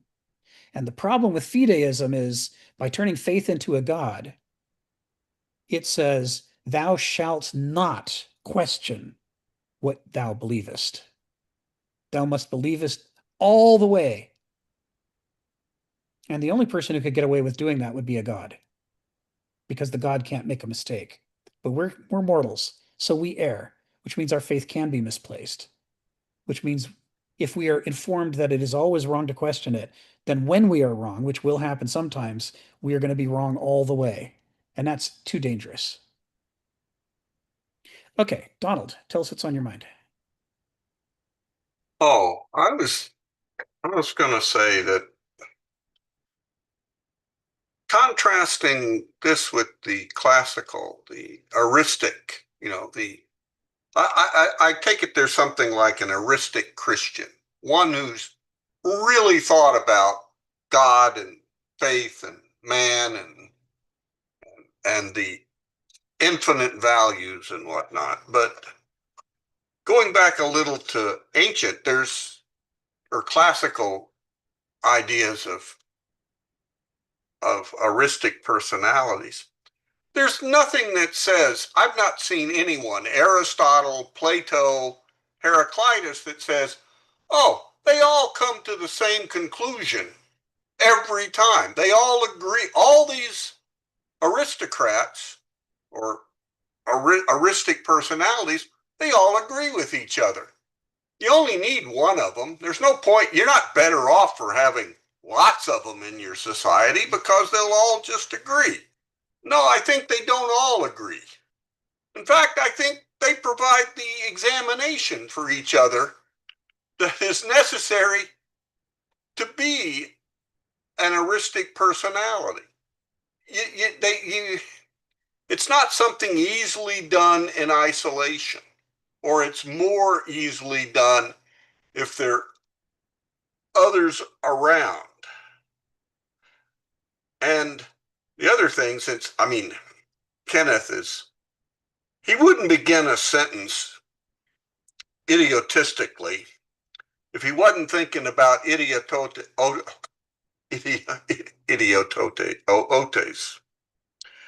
the Greek, this thing. And again, this is something we sort of say, oh, those people that are just preoccupied with their own, the idiot. And it's easy to say, well, that's your gnosis, or that's your whatever. What is it, book 3 of the Republic or whatever, where they're talking about the guardians that are going to rule the society. They can't have possessions. They can't know who their children are.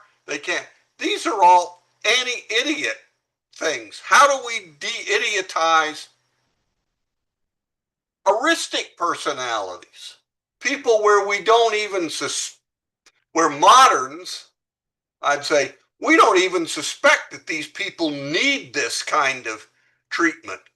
But I assume Plato might have thought they did. That they have wives.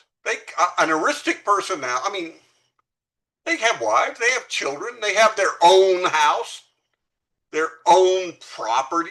Oh yeah, the guardians, they can't own property. Gosh, they can't, there's a lot of, even if you're examining, you're one of the eristic people, the personalities that examines things, that meets these criteria, idiotism plagues can plague. I'm not going to say that plague, but it's one of these things I think that's kind of orthogonal to the, we have this sort of class structure of douloi and bonosoi and aristoi, but idiotism kind of is at right angles to that. It's orthogonal, shoots right through all of them.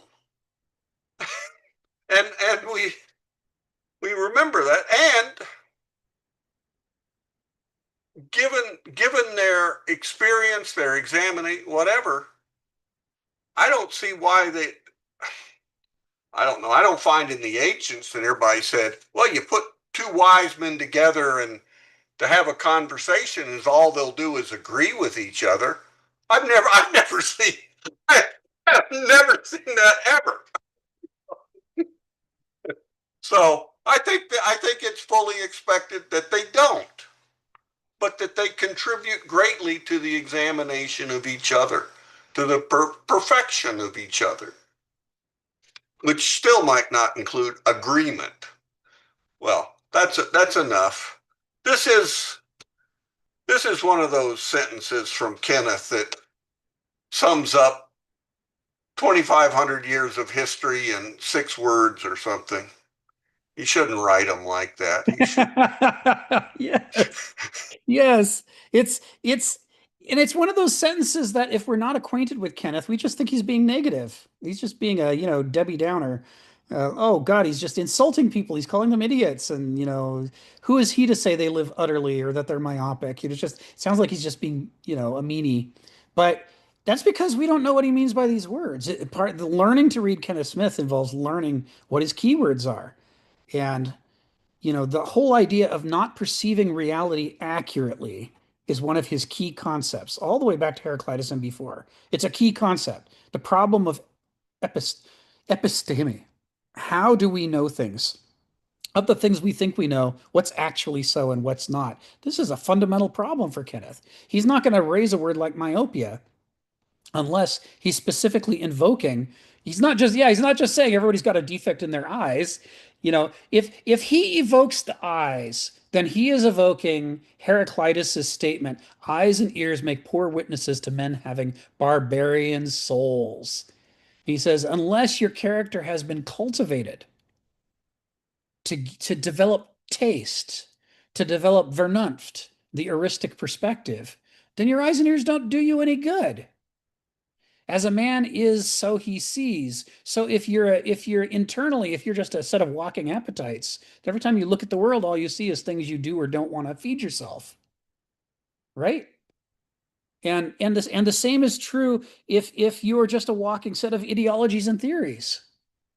If your brain is full of abstractions, when you look at the world, everything that's full of juice or value fades away. And all you can see are the things that are relevant to your theories. The mere look of acting is is an act of abstraction. So the mere act of looking is an act of abstraction, extracting from reality the theoretically relevant parts. And thus you miss almost all of it. So there's 2 forms of myopia that are fundamental to the way that the brain works. This is Kenneth's framework, this is the existentialist framework, this is the classical Greek framework. And likewise, as Donald points out, idiotistically, you have to know a couple of things about that. And one is idiota. The Greek term idiota means one's own. And it is the classical Greek critique of the worst thing about being mortal, they say, is not that we die, and it's not that our works die, it's that we're so stupid, and they hate being stupid. The Greeks hated it. They wrote story after story about, people get what's coming to them because they're not the brightest bulb in the pack. They hate it that to be mortal is to be stupid, but they accept that it's true. They accept it in a way that a modern never would, because we think that man is the measure of all things. We think we're the greatest things in sliced bread. I mean, we're just full of ourselves and how great man is. And the Greeks, from our perspective, the Greeks look like they're misanthropes because they're always saying negative things about people. And well, to us, all we can focus on, that doesn't sound very nice. But of course, they don't mean idiot as you're a dummy. They mean The specific problem that a mortal has in understanding the world is that we only have the point of view that we have. And the world is more complicated than that. It requires countless points of view. All kinds of things are hidden behind other things, or under other things, or inside other things, or are invisible to begin with, right? This is why Heraclitus says nature loves to hide. It's fundamental to this, that what really makes nature go, to really understand nature, you have to understand things you can't actually visibly see on the surface of nature, but that nevertheless are important parts of nature. Why does the acorn grow into an oak? For an invisible reason. I mean, remember, they don't have microscopy capable of looking at DNA or inside. They can't see a cell, but they can see that there's something in the acorn that wants to be an oak. And whatever that wanting is, they call that ethos, the character of the thing, the drive, the teleology. It may not succeed, but it's going to try to be an oak tree. If the circumstances are right, it will succeed. Only if the circumstances are wrong, which is, most of the time, will the acorn not grow into an oak. But it's going to try. It's driven by this invisible thing.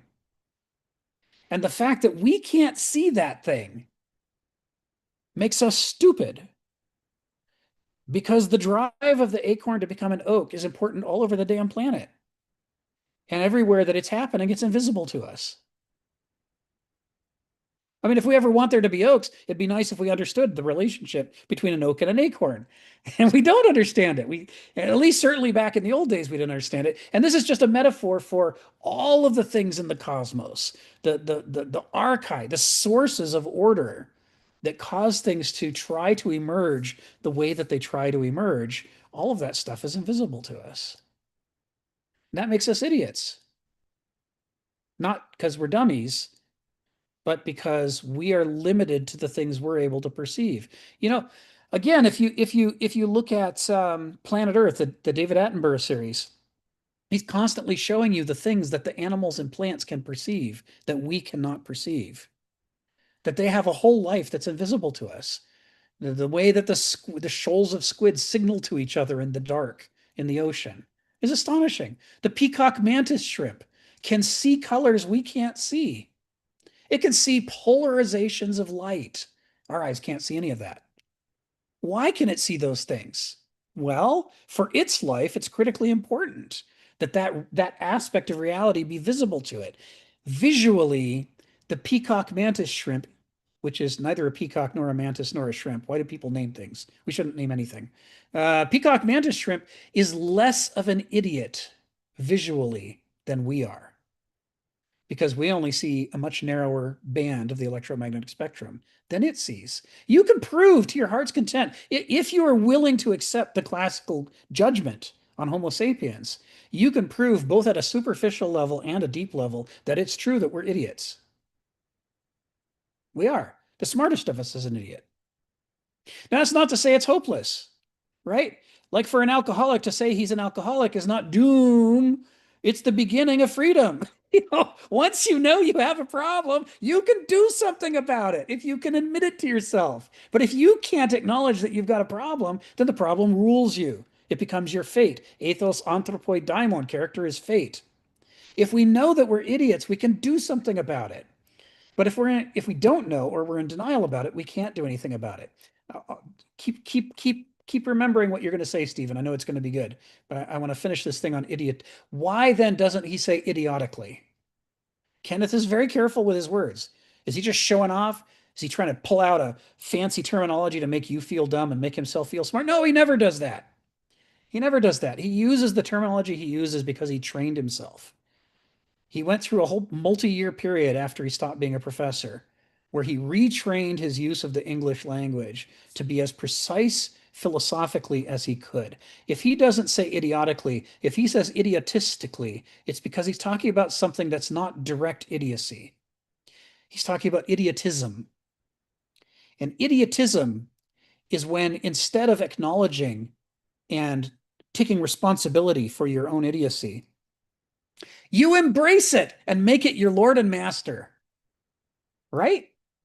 So a doulos is someone whose naive live wire immersion in the experience of reality, including their perceptions, their appetites, their feelings, that becomes their God. As the Cyclops Polyphemus says in the satyr play, you know, my belly is my God. It's the only God I recognize. This is mocking the value system of a doulos, because he's turned his idiocy into an idiotism. He's tried to make a philosophy of life out of what's actually a major vice. And the same is true for the intellectual. The intellectual has tried to make his banauseia, his addiction to ideas and abstractions and systems, he's made that into his own God. He wants everything to be reduced to abstractions and systems and logic and math. And as a result, he's cut himself off from the other half of experience that's available to us. All the live wire immersion, he doesn't trust any of it. He doesn't want any part of it. He's not just an idiot, he's an idiotist. It's an ism for him. He wants the whole world to be a great machine. If he could just drive out free will and agency from every human being and completely suffocate them with laws, then he can create his beautiful utopia.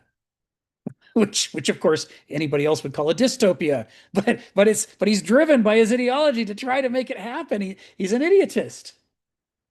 So when he's saying idiotistically, he's saying according to one or the other of these idiotisms. And it works both ways. Fideism appeals to the doulos, and fideism appeals to the banausos to encourage them not to question their idiocy, but to embrace it, to be ruled by it, to not to distance themselves from the defects in their perception, but to have absolute faith in the defects in their perception of reality, as though it is God's own truth. And that's why he uses the word utterly.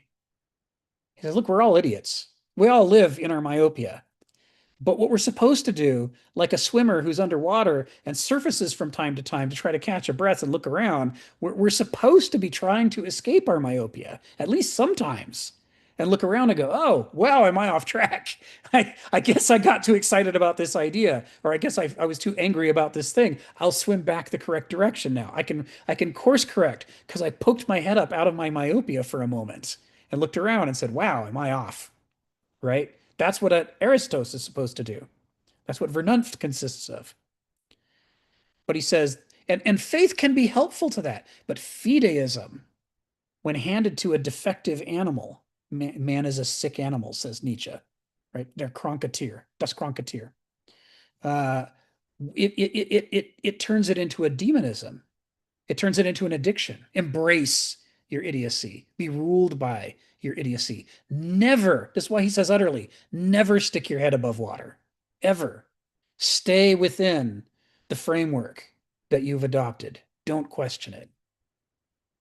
So that's the full, as Donald says, why does Kenneth write these sentences? He's packed, thousands of years of ideas about free will and determinism and what is human nature and what does it mean to be mortal and what is human epistemology, what are the limits of our ability to know, how do we grow addicted to these basal faculties of the mind and stop questioning them but instead worship them and attach ourselves to them. All of this framework is bound up in these few words. And the first time you read it, there's no way you can know that. But the more Kenneth you read, the more you get clues, fingers pointing to the moon. And when you try to reconcile those fingers pointing to the moon with sentences like this begin to open up and blossom. You begin to see more of what's going on in them. As I've said repeatedly, it is frequently the case that the parts of Kenneth I liked the least when I read him through the first time eventually became the parts of Kenneth I liked the most when I begin to understand where he's coming from and what he's trying to say, because they're often profound. Even though at first they just seem like, yeah, I don't like it. Stephen, come off mute and tell us what's on your mind. Well, I suppose it's the question of idiocy, though. We got Kierkegaard, and he's saying that the aesthetic person lives in a state of idiocy, if you like. The aesthetic person is a person who lives for their own pleasure. They want to avoid the larger concerns, the responsibilities, the direction of society, so they can live in their own little space. They might have to work for a living, but their real person is the one that's sitting down with their Coca-Cola watching Days of Our Lives. Escapism, meditating upon one's own belly button and picking the fluff out of it while you're watching Days of Our Lives. What could be more perfect? And you can have your cat there as well. Excellent, picking the fleas off the cat.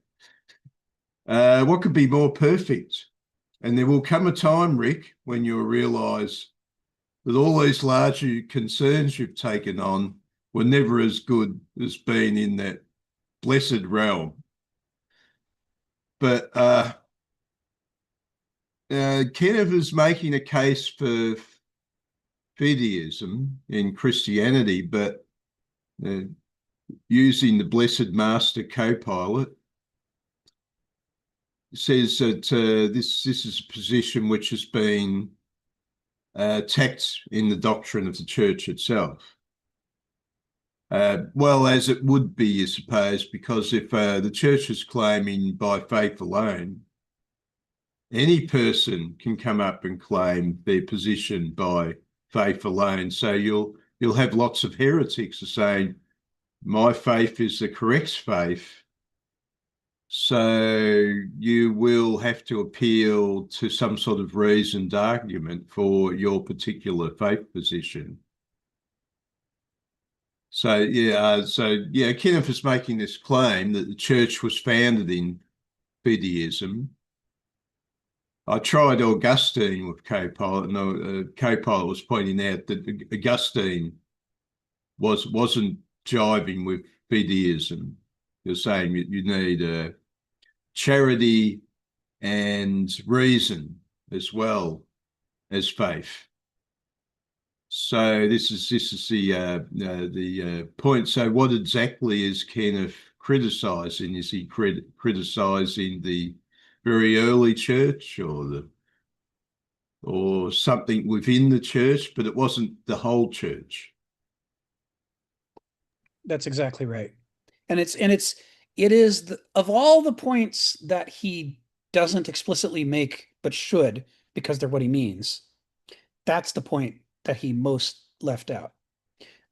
We know if we connect the dots, and we're going to see this in the next few sentences, if we connect the dots, we know he's making a distinction between more nuanced forms of Christianity, more profound forms of Christianity, which don't suffer from these problems, and the more shallow forms that do. We know he is. And we know that he's drawing off of Kierkegaard, but he doesn't say it enough. And so he has a number of sentences that sound like blanket condemnations of Christianity, and he doesn't mean them that way. It's the consequence of writing on a deadline, and it's also the consequence of, although to be fair, he missed a lot of his, he and Gary had a love-hate relationship. He had a tendency to miss his deadlines, but also it's also the consequence of struggling to talk about things that modern English is not designed to allow us to talk about clearly. And so making these distinctions, talking about the idea that the medieval world was a palinthropy, a tug of war between, on the one hand, a very shallow Christendom that was all about conquest and rulership, and on the other hand, these more profound thinkers who really wanted to bring spirituality and character development to Christianity, who wanted to dilate their spirits, like Augustine tries to do. He wants us to see those distinctions. He's just not highlighting it as much as he needs to get us to see it. So your critique is well placed. This is exactly how we have to adjust the way that we read him in order to see what he's trying to really say. So, and part of the way we do that is we bring to it the rest of the picture. As we learn what his keywords are, as we learn what his influences are, the other philosophical influences, the quotes that he makes, that he draws up the list of quotes before he begins writing his essay. Whether he says the quote or not, sometimes you can see what the quote would have to have been. For him to be saying these words and talking about this thing, like he must have had ethos anthropoi daimon in front of him at one point, or he must have had Kierkegaard's attack on Christendom in front of him. You can see it. And then once you do that, you can go back and forth between his text and those things and fill in the blanks and see where did he capture those ideas or critique them, and where did he not quite fully bring it to life. It's also just a problem, and I have this problem all the damn time when I try to write. The writing has to be a single thread by the time you're done with it, right? It's one line of letters and punctuation. And yet the ideas are all interconnected in really complex polyharmonic ways. So how can you explore those polyharmonic, multidimensional relationships to expose the meaning, when what you have to do is create a simple linear sequence of words? It's very hard to do. And sometimes he gets there, with flying colors. And sometimes he's struggling like anybody would. So let's explore this a little bit more before we go on to sentence 6. His focus here in the previous sentences, this is an example of what Stephen was talking about. His focus here in the previous sentences was on emotionalist reactions, right? He talked about, the longing for heaven and the fear of hell. You want to be approved. You want the paternal approval of God likes you, and so he lets you into the pearly gates. These are emotive. So this is dualic. This is naive gnostic motivation, begriff. But he's not only really talking about that. He can't possibly only be really talking about that, because in other places he acknowledges that there are 2 forms of idiotism for Homo sapiens, not one.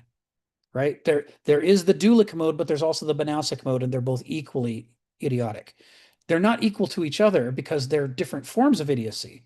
Each of them adopts the opposite basal function of metabolic function of the mind, but they are equally idiotic. One of them, as the kind that Stephen critiques a lot, the Verstand lures us away into the land of theory and abstractions, and we become ultra rationalists, and thus divorced from reality.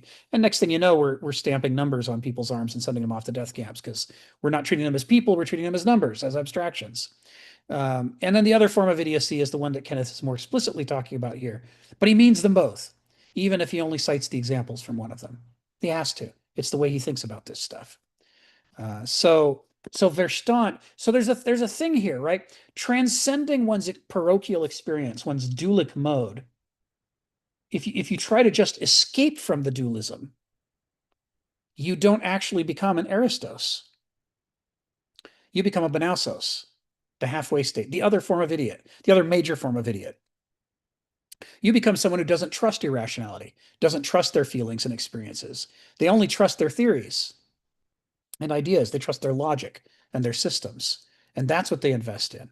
And the Banausic, and this is one of the things that's easy to overlook, the Banausic doesn't think of himself as an idiot. He thinks of himself as enlightened, because he fought hard to get out of the trap of Duleia.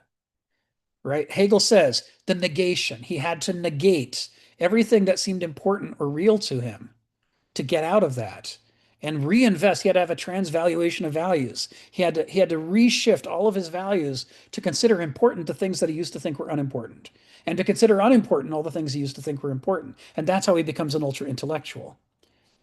That's what happens if you transcend begriff. And that's the problem. You move from one idiotism to another. You can't transcend it. You have to dialectically integrate begriff into a bigger, more cosmopolitan picture. You have to harness your begriff and Verstand to each other, not transcend it. Harness them together, make them critique each other to create the possibility of Vernunft. And that's how you get out of this mess. Right? They're both forms of corruption. They're both forms of myopia. The Verstand flattens all the feeling and meaning out of life and reduces it to empty abstractions and calculations that cannot possibly serve as a healthy guide to life. Stephen was talking about the aesthetic personality, and it's one of the things Kierkegaard says about the aesthetic personality is that after the victory and triumph of intellectualizing yourself, you're prone to fits of depression because nothing matters anymore. When you were a doulos, the problem was everything mattered too much. You're constantly being overstimulated, and now you're angry, and now you're hungry, and now you want to have sex. All this stuff is constantly boiling in you. But when you escape out of that into the abstraction of Verstand, all the juice drains away from your life. And now it's really hard to figure out what you should be doing. I mean, there's times when you have some unconscious feelings that can drive you on and you're able to be productive as an intellectual. And there's other times where it just drains away and everything seems as unimportant as everything else. And how are you supposed to even get out of bed? This is not the only kind of depression there is, but as I have experienced this form of depression repeatedly, I went through an ultra intellectual stage in my 20s. I know exactly what he's talking about here. This Hegel talks about this. Kenneth Smith talks about this. It's part when you flatten out the irrationality out of your life, life doesn't mean anything anymore. You have you understand the price of everything and the value of nothing.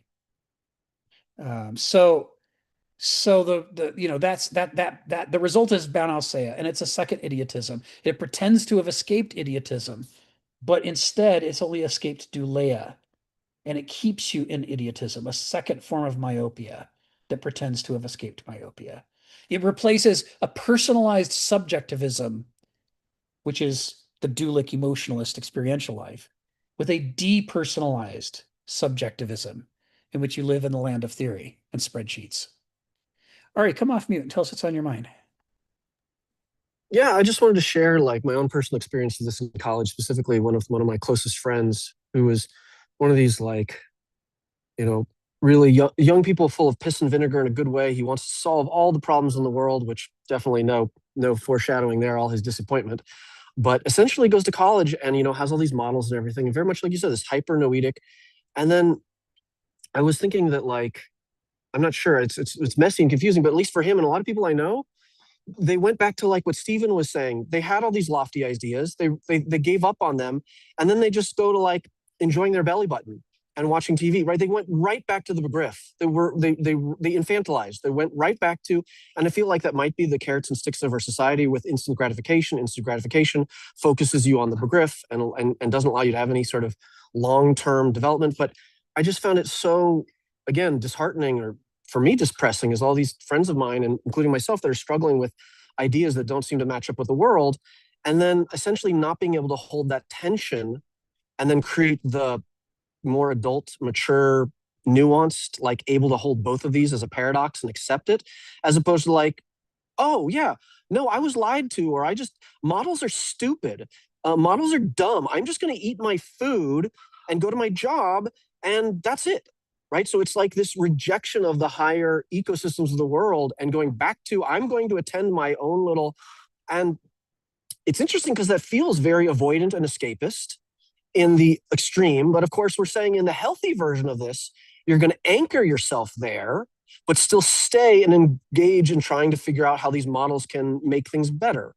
So it's like but I got to say, maybe it's just so painful, because to me, it's very painful to try and stay in this. It's so paradox. It's so difficult. There's so much confusion, and it's very hard. And I feel like, someone who's got a much more developed mind, meaning like not like potential, but like they've actually spent many years with this tension, so they're better at it, right? They can handle it better. But it's like us moderns, it's like we're specifically trained to have no, like, atrophy, have no legs. And then it's like at some point, it's like maybe we're expected to start running marathons, and it's just like, wait, we don't have any legs, right? So I don't know. I feel like that's what my friends really did. And it's weird because, like one of my friends, he's an oncologist, but at the same time, like, he thinks humanity is doomed, right? I'm like, well, why are you saving these cancer people, right? Like, that's such a weird, what's it all about if you're, you really think the building's on fire? And my other friend is just like, he turned into traveling for a living. He's just like, I'm gonna write travel and retire. And, just like, okay, but, and it's like when I talk to them about anything, no, can't talk about anything. And especially the weird thing of clearly the classic avoidance is you bring up some of these big things and they'll either force the conversation away because they'll just say, I'm starting to get upset, or they'll just explode. But it's like, and it's really hard too, because I hear them when they do get explosive, they say, like, if they mention the American dictator, who's more dick and less tater, right? I love that joke, that a dictator is always just, really, he's just less tater, right? So, but the point is, like, he'll say awful things like anybody who supports that guy needs to die. Like, they shouldn't be alive. I'm like, really? You are the type of person who a few years ago would have had a robust, nuanced model of the world that said that was an evil thing to say. Now you've just, you just travel the world and you enjoy things and you say, like, really?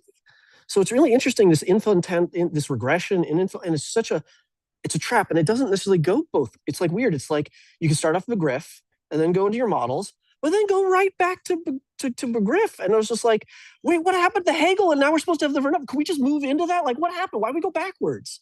So I just might express my own personal concern for life is so messy and it's hard. You can't just say these. It's what is this? Is this classic thing? You just can't smush these things together and get a cosmos. No, that's a chaos, right? You get an explosion of matter and antimatter, right? We need some warp engine to make them work together, right? From Star Trek, I actually had this idea when you were talking at the beginning about these ideas. The idea of, I think it's called shock. It's the children of Tamar, and they use words like phrases only metaphors, and there's no way for them to understand facts. So I was like, this is a perfect understanding of. But anyways, I digress into just my own. I'm trying to some degree stay with my own sadness for people in my life. Yes. And many people I experience that are just really locked into one or the other. Actually, it's very strange. And it's really too painful to move out of that space. Yes. And these are not children, biological, age-wise. These are, so their mental development doesn't match their biological development, or whatever you want to call it. It's very hard to see adults acting like children. Yeah. And also, to be honest, this is where I love, for this kind of group, is for me to do the hard thing myself. Is okay. Kenneth is saying, get an ice pick to myself. And this is the ice field is me being a child, and to dig it up is to sort of become more like an adult, right? So that's painful, and and that's hard. And I have a lot of compassion for everyone who struggles with it, because I'm not very good at it either. So, yes, I was in a book club a couple of years ago. My wife was running. I can't remember the precise title of the book, but something like Life After Doom. And it was a theologian talking about the problem of how do you overcome the feeling of hopelessness and helplessness that the modern world is always pushing on us. And it was quite interesting. And ultimately the book club failed because two of the main members, not my wife or me, but two of the other members, they couldn't keep reading it. And in one case, it was because the guy did exactly what you're talking about, Ari. He said he decided that he couldn't fix anything, so he's just going to have fun until he died. And so he just spent his money in escapist things. He acknowledged that the world had serious problems, and he had more resources than most people, but he couldn't stay focused on trying to wield his resources to try to make a difference in the world, because his feelings of hopelessness were too big. The other one didn't have anywhere near as many resources, but he had to drop out too. And the reason was that he said, I just made my peace with it. We're all going to die. So, now I've made my peace with it. It's all going to fail. It's all going to fall apart. The end. And both of these are forms of infantilization, just like you're talking about, Ari. They're two different ways. The one thinks he's achieved a Zen Buddhist, peace, as though that were the highest good. It's a dualic response, ultimately, to say, if I feel calm, then I don't have to do anything to try to make the world better because I feel calm. That's dualic logic. The important thing is my feeling. And the other guy, likewise, in a different way, doing the whole, I'm not made my peace with it. It makes me miserable, but I'm not going to try to fix it either. I'm just going to, I'm going to keep trying to shove myself in a dualic direction repeatedly by having dualic experiences that feel good. It's remarkable. And it goes to what, and now, David and Donald are both going to perk up, because I'm going to quote Kenneth Smith says about modernity that one of its most defining features is that it is a civilization that conducts relentless characterological genocide against Aristoi to eliminate the possibility of Aristoi or heuristic behavior. And the nail that sticks up in an heuristic way gets hammered down hard. And so, potential proto-Aristoi all end up either in jail or in a mental hospital or homeless or dead, or what most of them do is they do the equivalent of characterological foot binding to make themselves mimic Douloi and Benausoi as much as they can stand it, to try to imitate and fit into those slots, because those are allowed in modernity. In the flatland, the characterological flatland of modernity, we can have Douloi and Benausoi. In fact, that's all we're supposed to have. A few, managerial, ultra-rich Benausoi and a whole bunch of disposable Douloi. But that's supposed to be the structure of modernity. And there's no place for Aristoi. So Aristoi asks questions, but also I do not want to have asked. So they get rid of them. And so this is not to say it's hopeless, but it's to say it's one of the reasons why modernity is not the end of history, and it's not the fulfillment of history, and it's not the greatest thing since sliced bread. It's a particular stage of history, and at some point we have to get out of it, because a civilization without Aristoi is going to have holocausts and world wars and ecocide. Those are things that happen when you don't have Aristoi cultivating your culture. And what that means for proto-Aristoi in the meantime is, yeah, you're going to suffer. Suffer. The system was designed to make you hurt, and not to let you grow into a thing. Stephen, come off mute and tell us what's on your mind. Yeah, well, Schopenhauer is sort of one of the examples of the aesthetic sort of persona.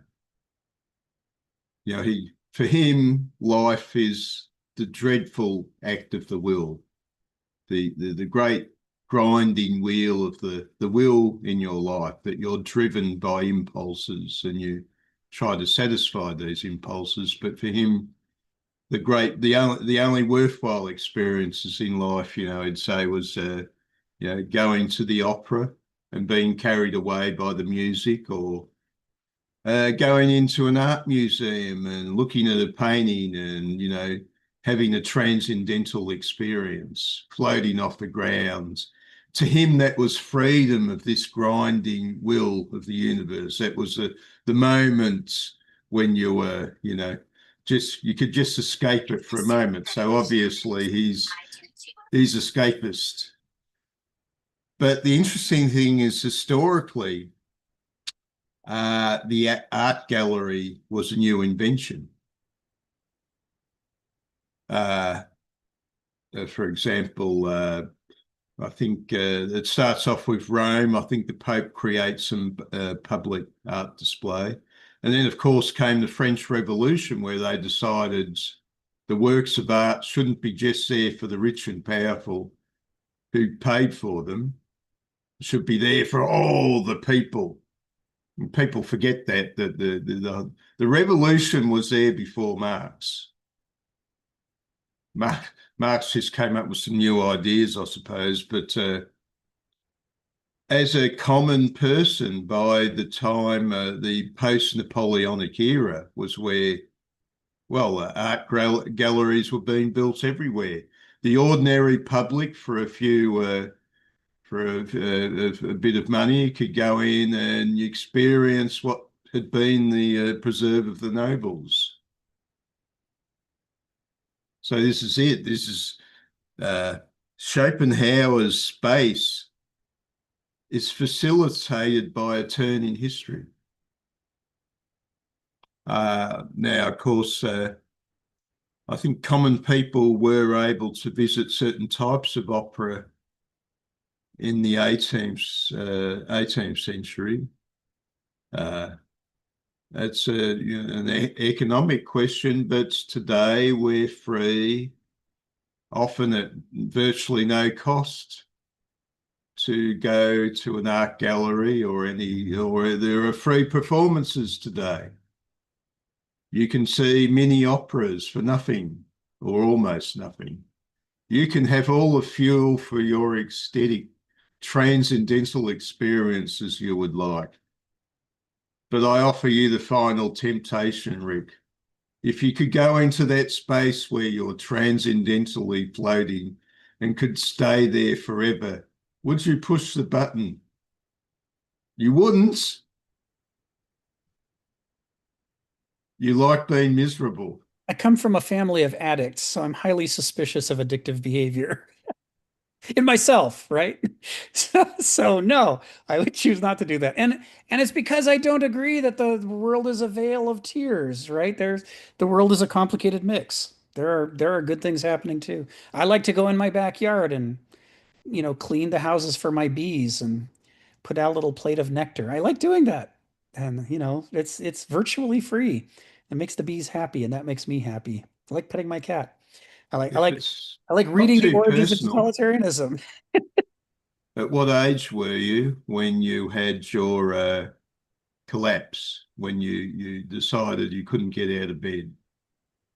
Oh, well, I think it went unrecognized as a child, but the first time I really noticed it was in college.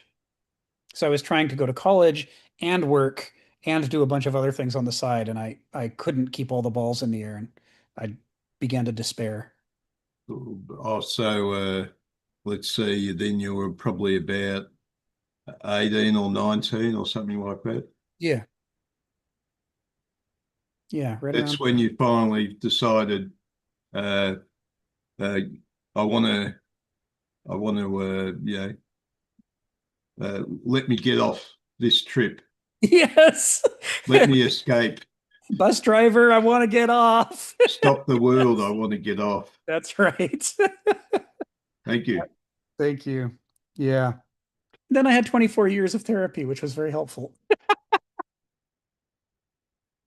while I worked and went to school. All right. So this has all been good discussion, but you know what we can do now? We can move on in this paragraph. We can get to the end of the paragraph today. I know Sharon's not here. Maybe she'll watch the video, but we're actually going to make more progress in the text. It is rich text. It has to be chewed on to get all the goodness out of it. But here we go. All right, sentences. The final two sentences of paragraph 5. The Greeks understood very well the difference between this base subjectivism, which we've been talking about, these forms of addiction to one's own myopia, on the one hand, and the noble inwardness they had in common with Christianity. And before I go any further, I have to say this is one of those places where he's making clear that there are noble spiritual forms of Christianity, right? Because he's talking about the noble inwardness, the focus on cultivating character of the classical worldview and its ethos. And he's comparing it, he's saying that's in common with, and we might, insert a bunch of words between with and Christianity, but with the spiritual form of Christianity, with the searching, more authentic form of Christianity, with Jesus's teachings, with the things that are trying to teach us to dilate our character and become better people. That form of Christianity is a thread that precedes the medieval epoch and runs throughout the medieval epoch, and it continues into the present. It's always been there in Christianity. That's not what he's criticizing, right? And we know because in the rest of the sentence he says, but Christians on the whole, he doesn't mean every Christian, but he's talking about, now this is, the way to read this is Christendom, just like Kierkegaard put it in Attack on Christendom. The typical default social, I go to church on Sundays because that's what we do. That's where I make all my connections. That's how I get accepted into the community.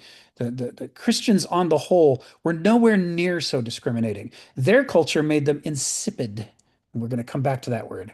Insipid or devoid of taste on these matters, bound to conflate what in actuality were radically different forces and perspectives. That's closure, right? We take different things, we equate them to each other, and next thing we know, the whole field of experience that lay between them is now invisible to us because the two things have been equated as one thing. So this is that. How is our perception of the world distorted by the words and ideas that we have to think about the world and talk about the world with? He says it takes a discriminating culture to make these distinctions that allow us to undo the closure and reopen up reality so that our mind is able to let it in.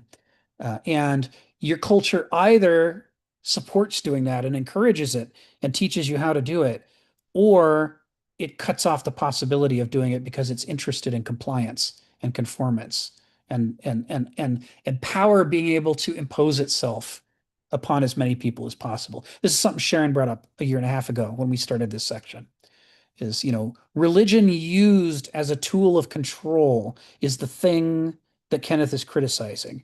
And religion adopted in an infantilizing way to submit to that control is what Kenneth and Kierkegaard are criticizing.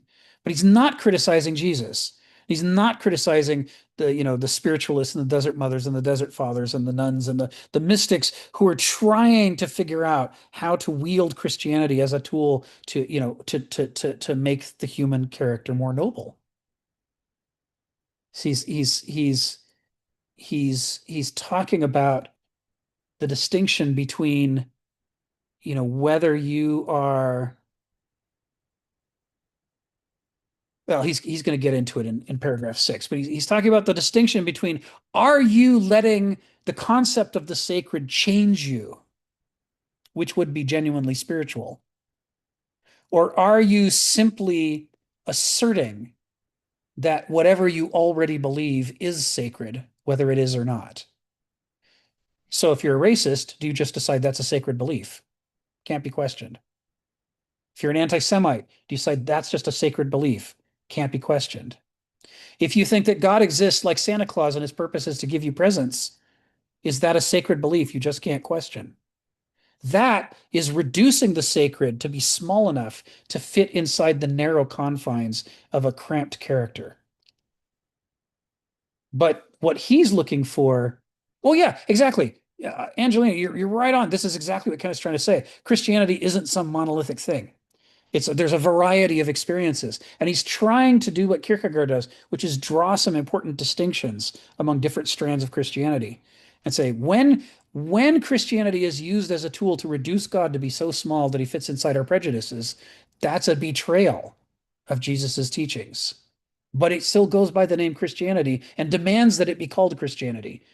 When televangelists tell you to give them all your life savings, you're a little grandma in some garret somewhere and you don't have much, but you're going to be thrown out on the street next month because you gave everything to Jerry Falwell, because now it's going to save all the children in Africa, except it doesn't, and now you're homeless too.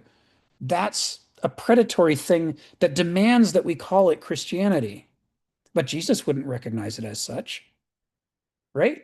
I mean, this is the issue, is that there's these different things fighting over the brand of Christianity. And it makes it all very confusing, not just for non-Christians, but for Christians. Who is and who is not trying to help us use the sacred, not to shrink the sacred to fit inside our prejudices, but to blow our prejudices apart, to open up our character, to be competent to think about deeper and truer and gooder things, to improve our behavior and the way we treat one another. This is what Jesus is calling for, is not a kingdom of man, but a kingdom of God. Jesus, in the early fragments that we see in Q or in Thomas, and this is what Stephen is talking about, he's talking about an apocalypse. This old world has to pass away. What's needed is not that the same awful kings now bless themselves and claim that God gave them permission to do all their terrible things. Even if that calls itself Christianity, that's a bad thing. It's a betrayal. But what's called for is to replace that old world with a new world. And in the new world, we will let the character of Jesus and the character of God change our character for the better. We want to become different people, better people. And as better people who treat each other better, we want to apocalyptically, incrementally replace the old world with a new world and put an end to the old injustices. It's a revolutionary apocalyptic idea that Jesus is talking about. And core to it is the idea of growing human character. And the reason that that's implicit to it is because everybody was thinking in these Greek terms in Jesus's time. Everywhere that Jesus lived and preached, everybody knew all this Greek stuff about character and fate. We don't know this stuff because this is not part of our education, but they all knew it. Illiterate fishermen, farmers, you name it. This is the stuff they talked about. These are the ideas they were marinating in. And so he created this hybrid that's designed to fix our personality, to drive out the demons, i.e. the daimons, the bad, the dysdaimons, the bad daimons, bad character, to drive that out. Jesus can drive that out and replace it with the spirit, i.e. the ethos or character of the Lord. You don't have to be subject to a bad character. Let this religion help replace your bad character with a better character. We could all, treat each other well and so forth. So, Kenneth here is making the distinction between these two things that both call themselves by the same name. And this distinction is, when it comes to Christianity, as Angelina is pointing out, this is the most important distinction of all. These are not the same thing. They shouldn't have the same name. One of them is a food and the other one's a poison, but they're going by the same word. There has been a closure that has erased the all-important distinctions. And Kenneth, in these sentences, Kenneth is prying that closure open and making us distinguish between faith and fideism. I mean, as Stephen pointed out in the chat up above, for those of you who might have seen it, he says, you know, the mainstream Catholic position today rejects fideism explicitly. 1998, Fides et Ratio. It is explicitly now said that that is not legitimate Christianity, according to the Catholic Church. But ironically, many Protestant churches still say that's exactly what Christianity is. By faith alone shall ye be saved, is a tenet that the Catholic Church rejects, but certain Protestant churches absolutely insist on. And again, they both call themselves Christian, but they're radically different animals. Kenneth Smith wrote a parable about this, about he's talking about a city that has two different populations living in it side by side, and they use the same language, but they've redefined all the terms in the language to mean different things. So they think they're having a conversation when they're actually talking right past each other. And he talks about how in the households of the one group, they will have these little shrines set up to Saint so-and-so, who looks a certain way and did certain things. But in the houses of the other group in the exact same city, they have shrines set up to somebody who looks completely different and said completely different things and did completely different things, but he's called by the exact same name, Saint so-and-so. And his parable, the point of his parable is this: how can you understand the world when the critical distinctions are erased through making synonyms of things that are opposites to each other? You can't. There's a massive confusion here.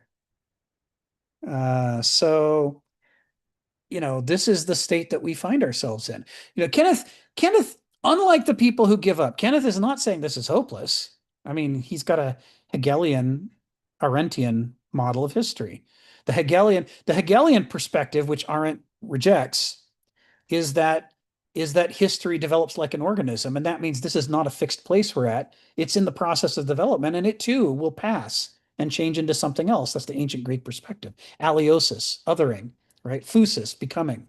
All of this is flowing and changing. That's the Hegelian concept of history.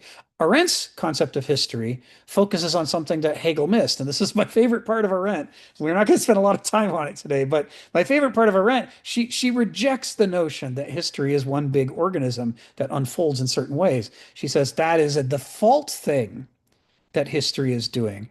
And now we get to what Joe was saying. That's the contingency of our situation.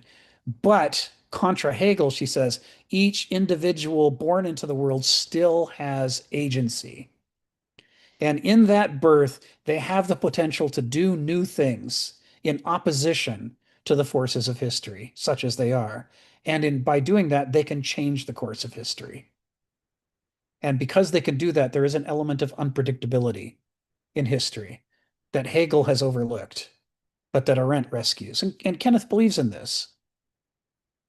So he's not going to try to tell you that he has seen the future and he knows how it's all going to come out. He's neither an optimist nor a pessimist, because optimists and pessimists both believe they're prophets.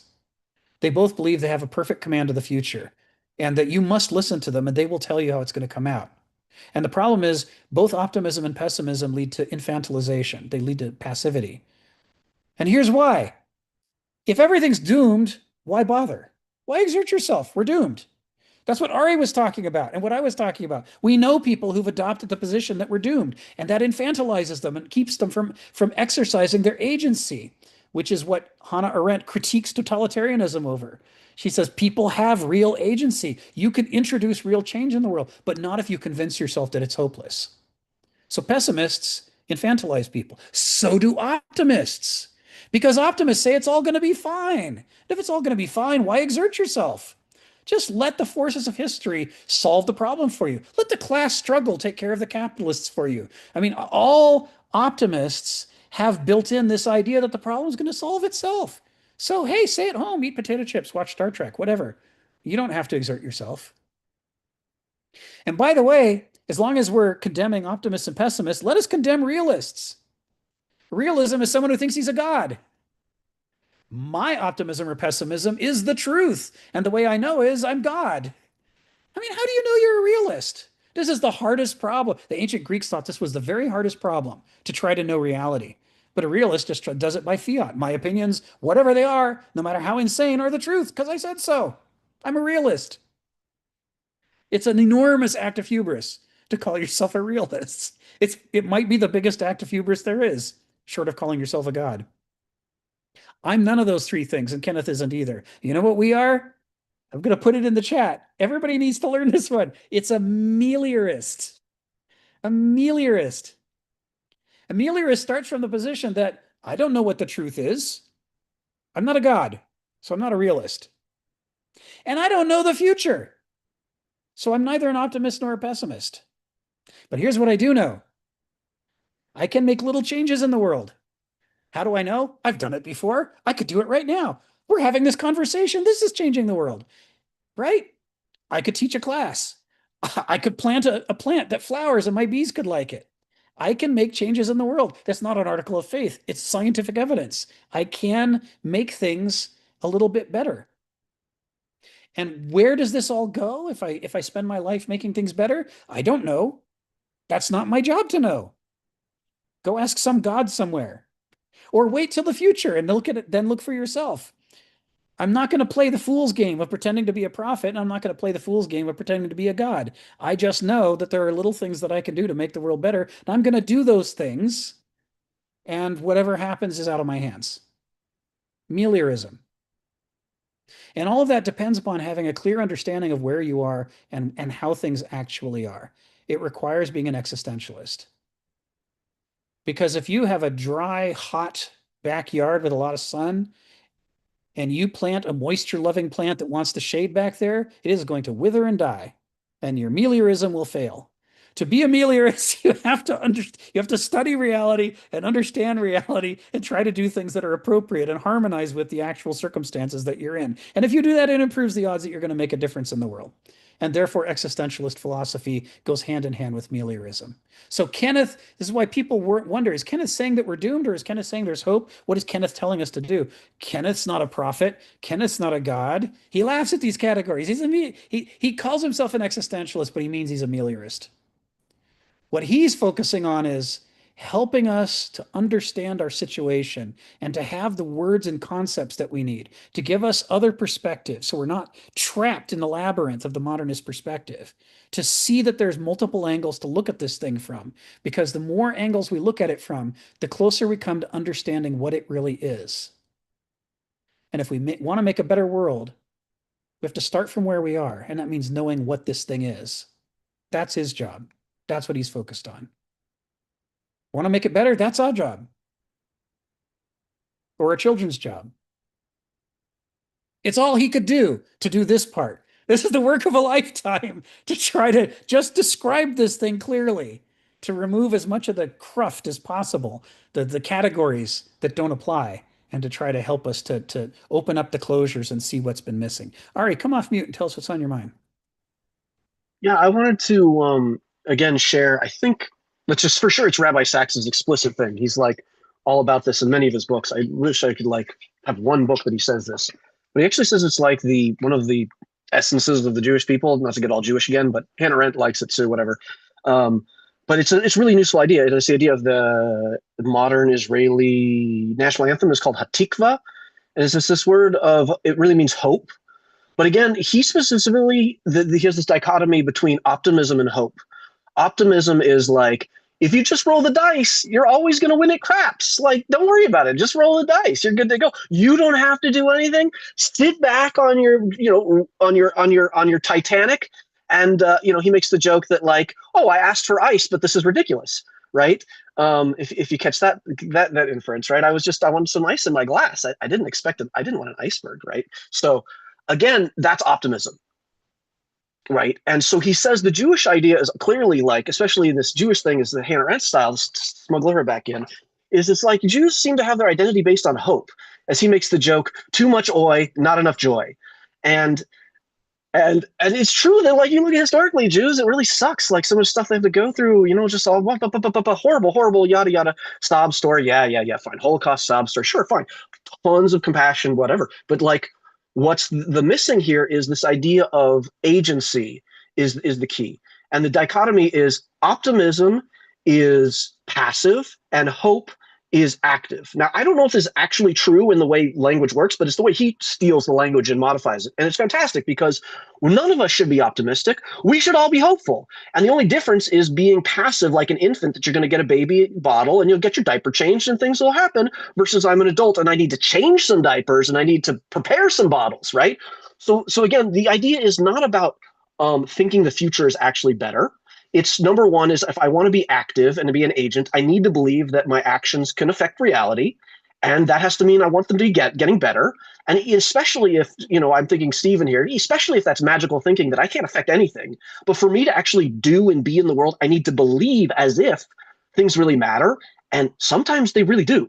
Sometimes I fail completely, but every once in a while, like, somebody discovers an airplane, or like, you know, there's a peace treaty that lasts for a long time, or like lives are saved and firemen, you know, things happen and people do things. A lot of times we fail. But the point is, if you're in that optimistic space, nothing happens. If you're in the hopeful space, you can happen. And he also makes this the exact same analogy between what he calls probability and possibility. Probability is rolling the dice. Possibility is this idea of actively trying to roll the dice and seeing what you'll get. I think that's it. That's a good place to stop. That's great, Ari. Thank you. I like the critique, too much oi and not enough joy. That's fantastic. That's gonna stick with me. I had to put that in the chat because yeah, that just rolls off the tongue. So meliorism comes from the Latin melior, meaning better. And it might have been British author George Eliot in 1877. She published her letters. I think she was the one who coined the term meliorism, and that's her attempt to come up with a way to say the active form of hope. And the active form of hope is, I don't know if I can fix all this, but I can certainly fix the pothole in the street, and my neighbor needs some sugar or can't make a cake for dinner tonight. I can certainly help with that. And maybe I can help with bigger things, but I don't have to be escapist about my capabilities. I can just cultivate my abilities to the best that I can and then wield them in the world as wisely as I can. And it'll make some kind of difference. And if enough other people do that and we work together, we can do things that we might have thought impossible. Like Ari said, we might discover penicillin. We might discover dwarf wheat and end famines all over the world. You know, through that discovery, you don't know what's possible unless you engage and try. This is the basis of science. We have to run experiments. We have to see what happens. So, a couple of things about these sentences 6 and 7 that we just went through. One thing to focus on there is the word insipid. Insipid. It's a great word. I'm a big fan. And for those of you who missed it, that's where he says their culture made them insipid or devoid of taste on these matters. Now, why this is important is because Kenneth Smith talks repeatedly about the Greek concept is that judgment, fair, accurate, heuristic, vernunft judgment is not a simple matter of calculating according to, you know, logic or math or ideologies. And it's not just a matter of intuition. It requires you to consider the context and consider past experience, consider your framework of ideas, but then you separately, independent of those things, not a servant of them, you look at the situation and work out what's the best fit of all these pieces to this situation. And the only way to do that is tastefully. It is a irrational process of pulling together the rational ideas and the irrational experiences and trying to make them fit. It's not reducible to either Begriff or Verstand. It is a vernunft activity. Hannah Arendt agrees with this. She doesn't use any of this terminology, but in her late book, The Life of the Mind, which she never finished, it was going to be about feeling, thinking, and judging. And judging is her version of taste. It is the process of making, and she would use the word rational, but that's it for our seminar. That's out of context. Making informed Vernunft style, drawing informed Vernunft style conclusions based on the sum total of what you got. Kenneth likes this term. He talks about it a lot. He talks about whether we don't know if it's true or not, but at least in the mid 20th century, there was a theory running around that the name of Sisyphus, who seemingly was punished, for all eternity by rolling a boulder up a hill, that Sisyphus's name, it derives from a conjugation of a Greek term for sapiere, for taste, and that Sisyphus is the word meaning he who has the most taste, who is the most tasteful. And that was what an aristos is. An aristos is someone who has worked very hard to develop their palate, to be able to judge accurately within their area of expertise. And so when he says insipid, and he's using it to mean they're devoid of taste, it is one of the most condemning things that he could say. Whether people would use the word idiot as an insult, he doesn't use idiot as an insult, but he would use a word like insipid as the ultimate insult, to say they have not a single iota of aristeia within them. All they have is douleia and banauseia, or banauseia. They're at that flatland level that's incapable of taste. And as for the thing itself, it comes from the Latin insipidus, which originally meant tasteless, as in this berry doesn't have much taste. My grandpa introduced me to the term insipid before he passed, when he was describing thimbleberries and salmon berries as not being very flavorful, not as flavorful as blackberries, say. And he said they were insipid. And he said it once, and it stuck with me for the rest of my life. I said, "Ooh, insipid! What a withering insult for something that's as harmless as a berry." But evidently, that's true to the Latin. And at some point, the Latin began applying it not just to foods that don't have a taste, but to people who lack the capacity for discriminating according to taste, and therefore to fools, to idiots. And Wiktionary, if you read the article in Wiktionary, they're a little confused about how could it come to mean a person who can't taste things well. But that's because the author of Wiktionary, of that article, doesn't know any of the Greek philosophical history behind this, in which taste is a metaphor for judgment. It has been, by the time the Latins were throwing this word around, it had been in ancient Greek for ages. And the Latins, with Cicero on, were modeling their Latin deliberately on the Greek. So that's definitely how it came to mean that. Insipid. It sounds like an insult. Insipid. And he means it as one, but he also means it as a diagnosis. People who don't have taste or judgment are not competent to make these kinds of discriminations. And because they're not competent, they're prone to do terrible things to something like religion and try to reduce it to something that they do understand, either through their parochial experience or through their flat ideologies. Donald, come off mute and tell us what's on your mind. Oh, I like that word judgment, especially in Arendt, where I think, of course, she didn't finish volume 3, The Human Condition. Judging's not there. But in other places, it's that particular skill or faculty that one develops to recognize the case before you. What is the reality here, or whatever, and then you know how to apply the sort of schema or law or rational structure you have, but you have to know what's the case. Otherwise, you apply the wrong thinking. I'm not being very clear there, but it's very much like in we don't think of it.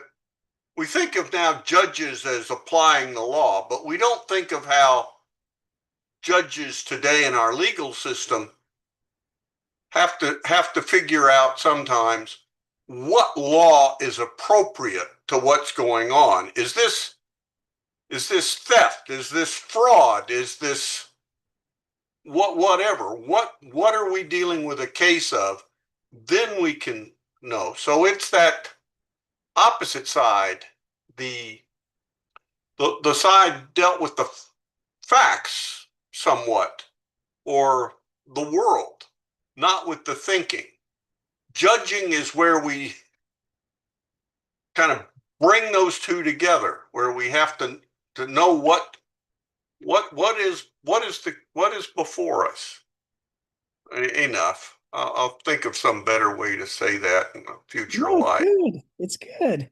And there's the link, by the way, in the chat to the article about the life of the mind by Hannah Arendt. And she doesn't call it feeling, thinking, and judging. She calls it thinking, willing, and judging. But she's talking about the same three things Hegel's talking about. This is Begriff, Verstand, and Vernunft. Um, and the tragedy is that she was writing it when she suddenly dropped over of a heart attack and died. And to the point that she had finished the first two volumes, Thinking and Willing, and the third one was a single piece of paper in her typewriter on which she had typed the title, Judging, and then she died. She didn't actually write any of it. Now, one of her students, Jerome Cohn, after she passed, found some of her articles that talked about judging and collected them together, and you can find them, but they're not what she was going to write. We don't know what she was going to write. We only know what the framework was, right? Where she was going with it. It's just why not a year later? Oh, you're still on mute, Donald. You got to come off mute. I guess my surmise is that judging unites thinking and willing. It's what binds them together. You know, here's what we think, but we've not necessarily thinking about anything. I mean, anything concrete in the world. And judging is where we link our thinking to the world, because we make the determination there about what is real, or what reality, or it has to be where she was going.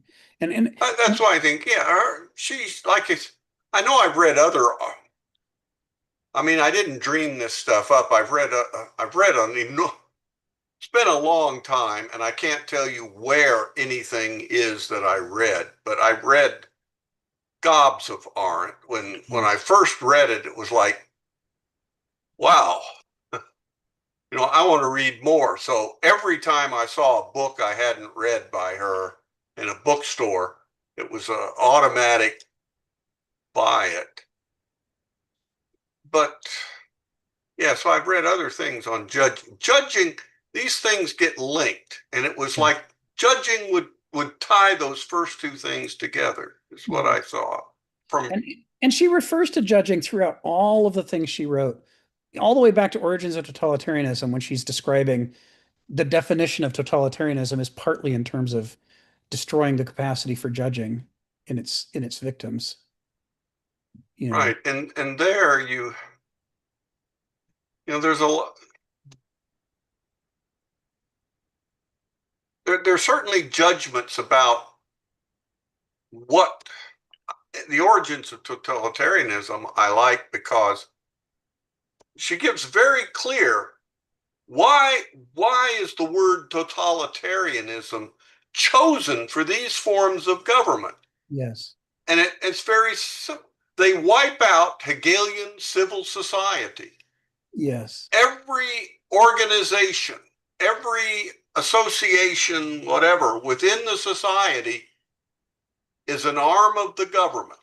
Mm-hmm. That there is no difference between government and society. They are total. Yes. And authoritarians don't go that way. Tyrants don't go that way. They're often content with society as they find it, just stripping out any power that it has to thwart their ends. Yes. I mean, you look at the makes it much easier to understand. Like, look at the Hitler, He wasn't content with Boy Scouts. He had to have the Hitler Youth. It was a party organization. The communists, they have their party organization. Every bit of society is controlled by a party organization. In the end, you would come to think, wow, these are very similar. They want to control everything, the total. They are totalitarians. Wow. But a lot of that is judging what are the key. She still had to make a judgment of what are the key factors of these regimes. Right. What was their original contribution to political thought in the 20th century? Well, it was original, it just wasn't very good or beneficial. Yes.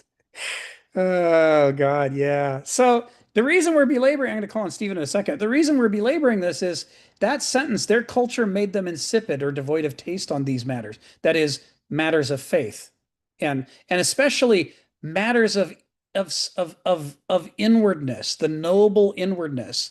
You have to have taste to understand character. If you don't have taste, then the only things you see inside yourself are your thoughts and your feelings. You see the things a doulos can see, and you see the things a benausos can see, but you can't see the things in yourself that only an Aristos can see. When Heraclitus says nature loves to hide, he's saying that yes, there is a tree, and there's another tree, and there's another tree, but if you look more deeply, you will realize they're all oak trees. And even though no two of them look the same, they're all following an oak logic. There's some kind of oak character inside each organism that makes them want to be oaky rather than be a willow or a pine. And that concept that there is an inner nature and that the inner nature is objectively real, even though it's part of the realm that people think of as subjective, and even though it's invisible, and that objectively true character is critically important to understanding what an oak is. This is how the ancient Greeks would use, I mean, if they were speaking English, that's how they would restrict themselves to using the word essential. Stephen's right to criticize the way modern English throws the word essential around for anything. It can mean anything, like I want it, or it goes on my list. There's no telling what you mean by it. But with Heraclitus and Aristotle and the other Greeks, essential precisely means we are describing the inner character of the thing, which is why it developed into what it is now, right? When we say we are the fruits of our past selves, we're talking about what the essential character, and what makes it essential is that it created us. And not only did it create who we are now, it's going to transform us into who we become. And if we don't know anything about that character, then we don't know anything about who we're going to become. That's what makes it essential. It's an issue of character.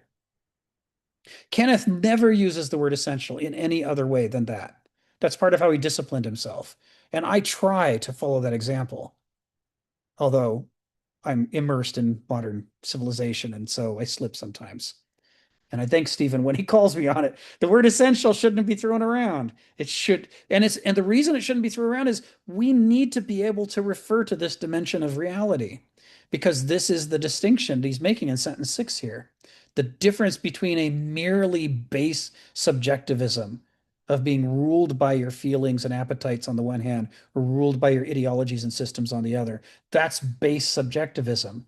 But there's potential in Homo sapiens for a noble inwardness in which we attend to what our character is. We study our character, figure it out, and start cultivating it to do something about it and make ourselves be better people.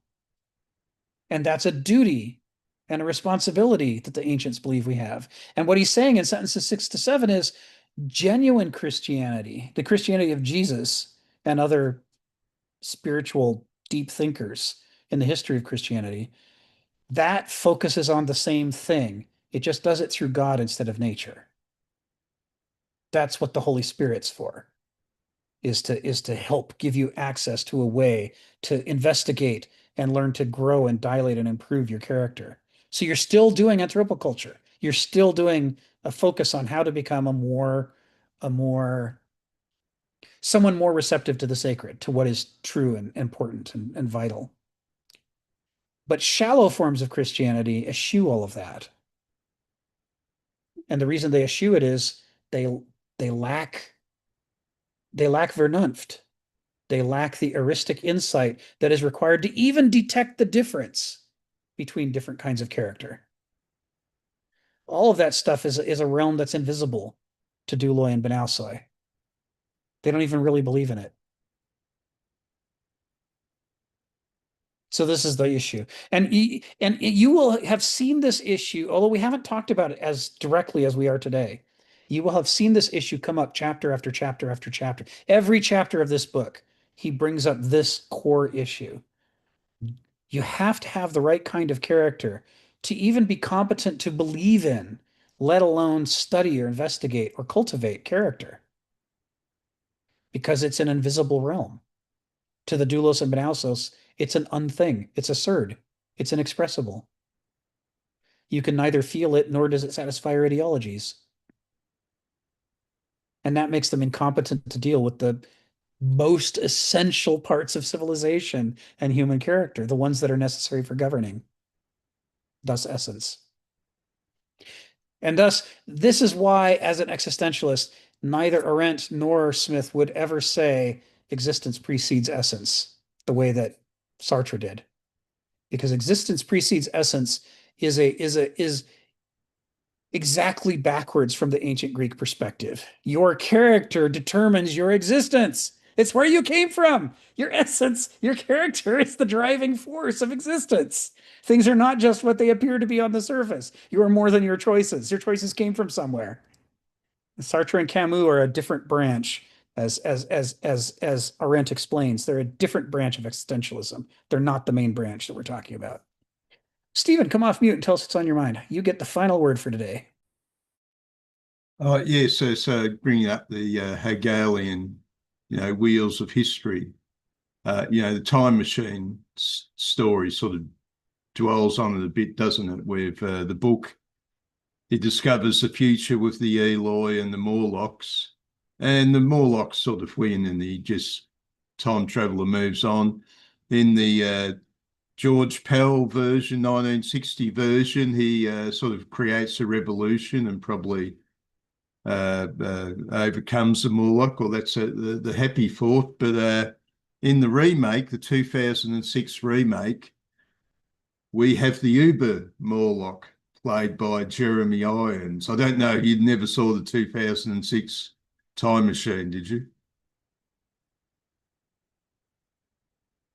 I've got a link that shows this point where the time traveler discovers an intellectual Morlock. There's a class of intellectual Morlocks, a narrow class that rule over the primitive Morlocks. And the intellectual Morlock knows everything. He knows all the philosophy, everything. And he's explaining to the time traveler, time traveler objects to the way the world is. And he goes, who are, the Uber Morlock says, who are you to argue with 800,000 years of evolution? Of course, the other moment for that transcendental happiness is, of course, the Star Trek episode This Side of Paradise, where they find the plants which create the spores inhabit your body, and you live in a state of transcendental happiness forever. Spock's hanging out of a tree saying, I've never looked at clouds before. I just thought I'd remind you of that episode. Thank you. Thank you, Stephen. I grew up, I was bottle fed on classic old Star Trek, so all of those episodes are hugely defining for me at an unconscious level. I can see the expression on Spock's face as he's hanging upside down in that tree. I'll never forget that. Well, of course, how Kirk gets him out of it is with anger destroys the spores. Yes. What does he say? Your mother was a computer and your father was an encyclopedia.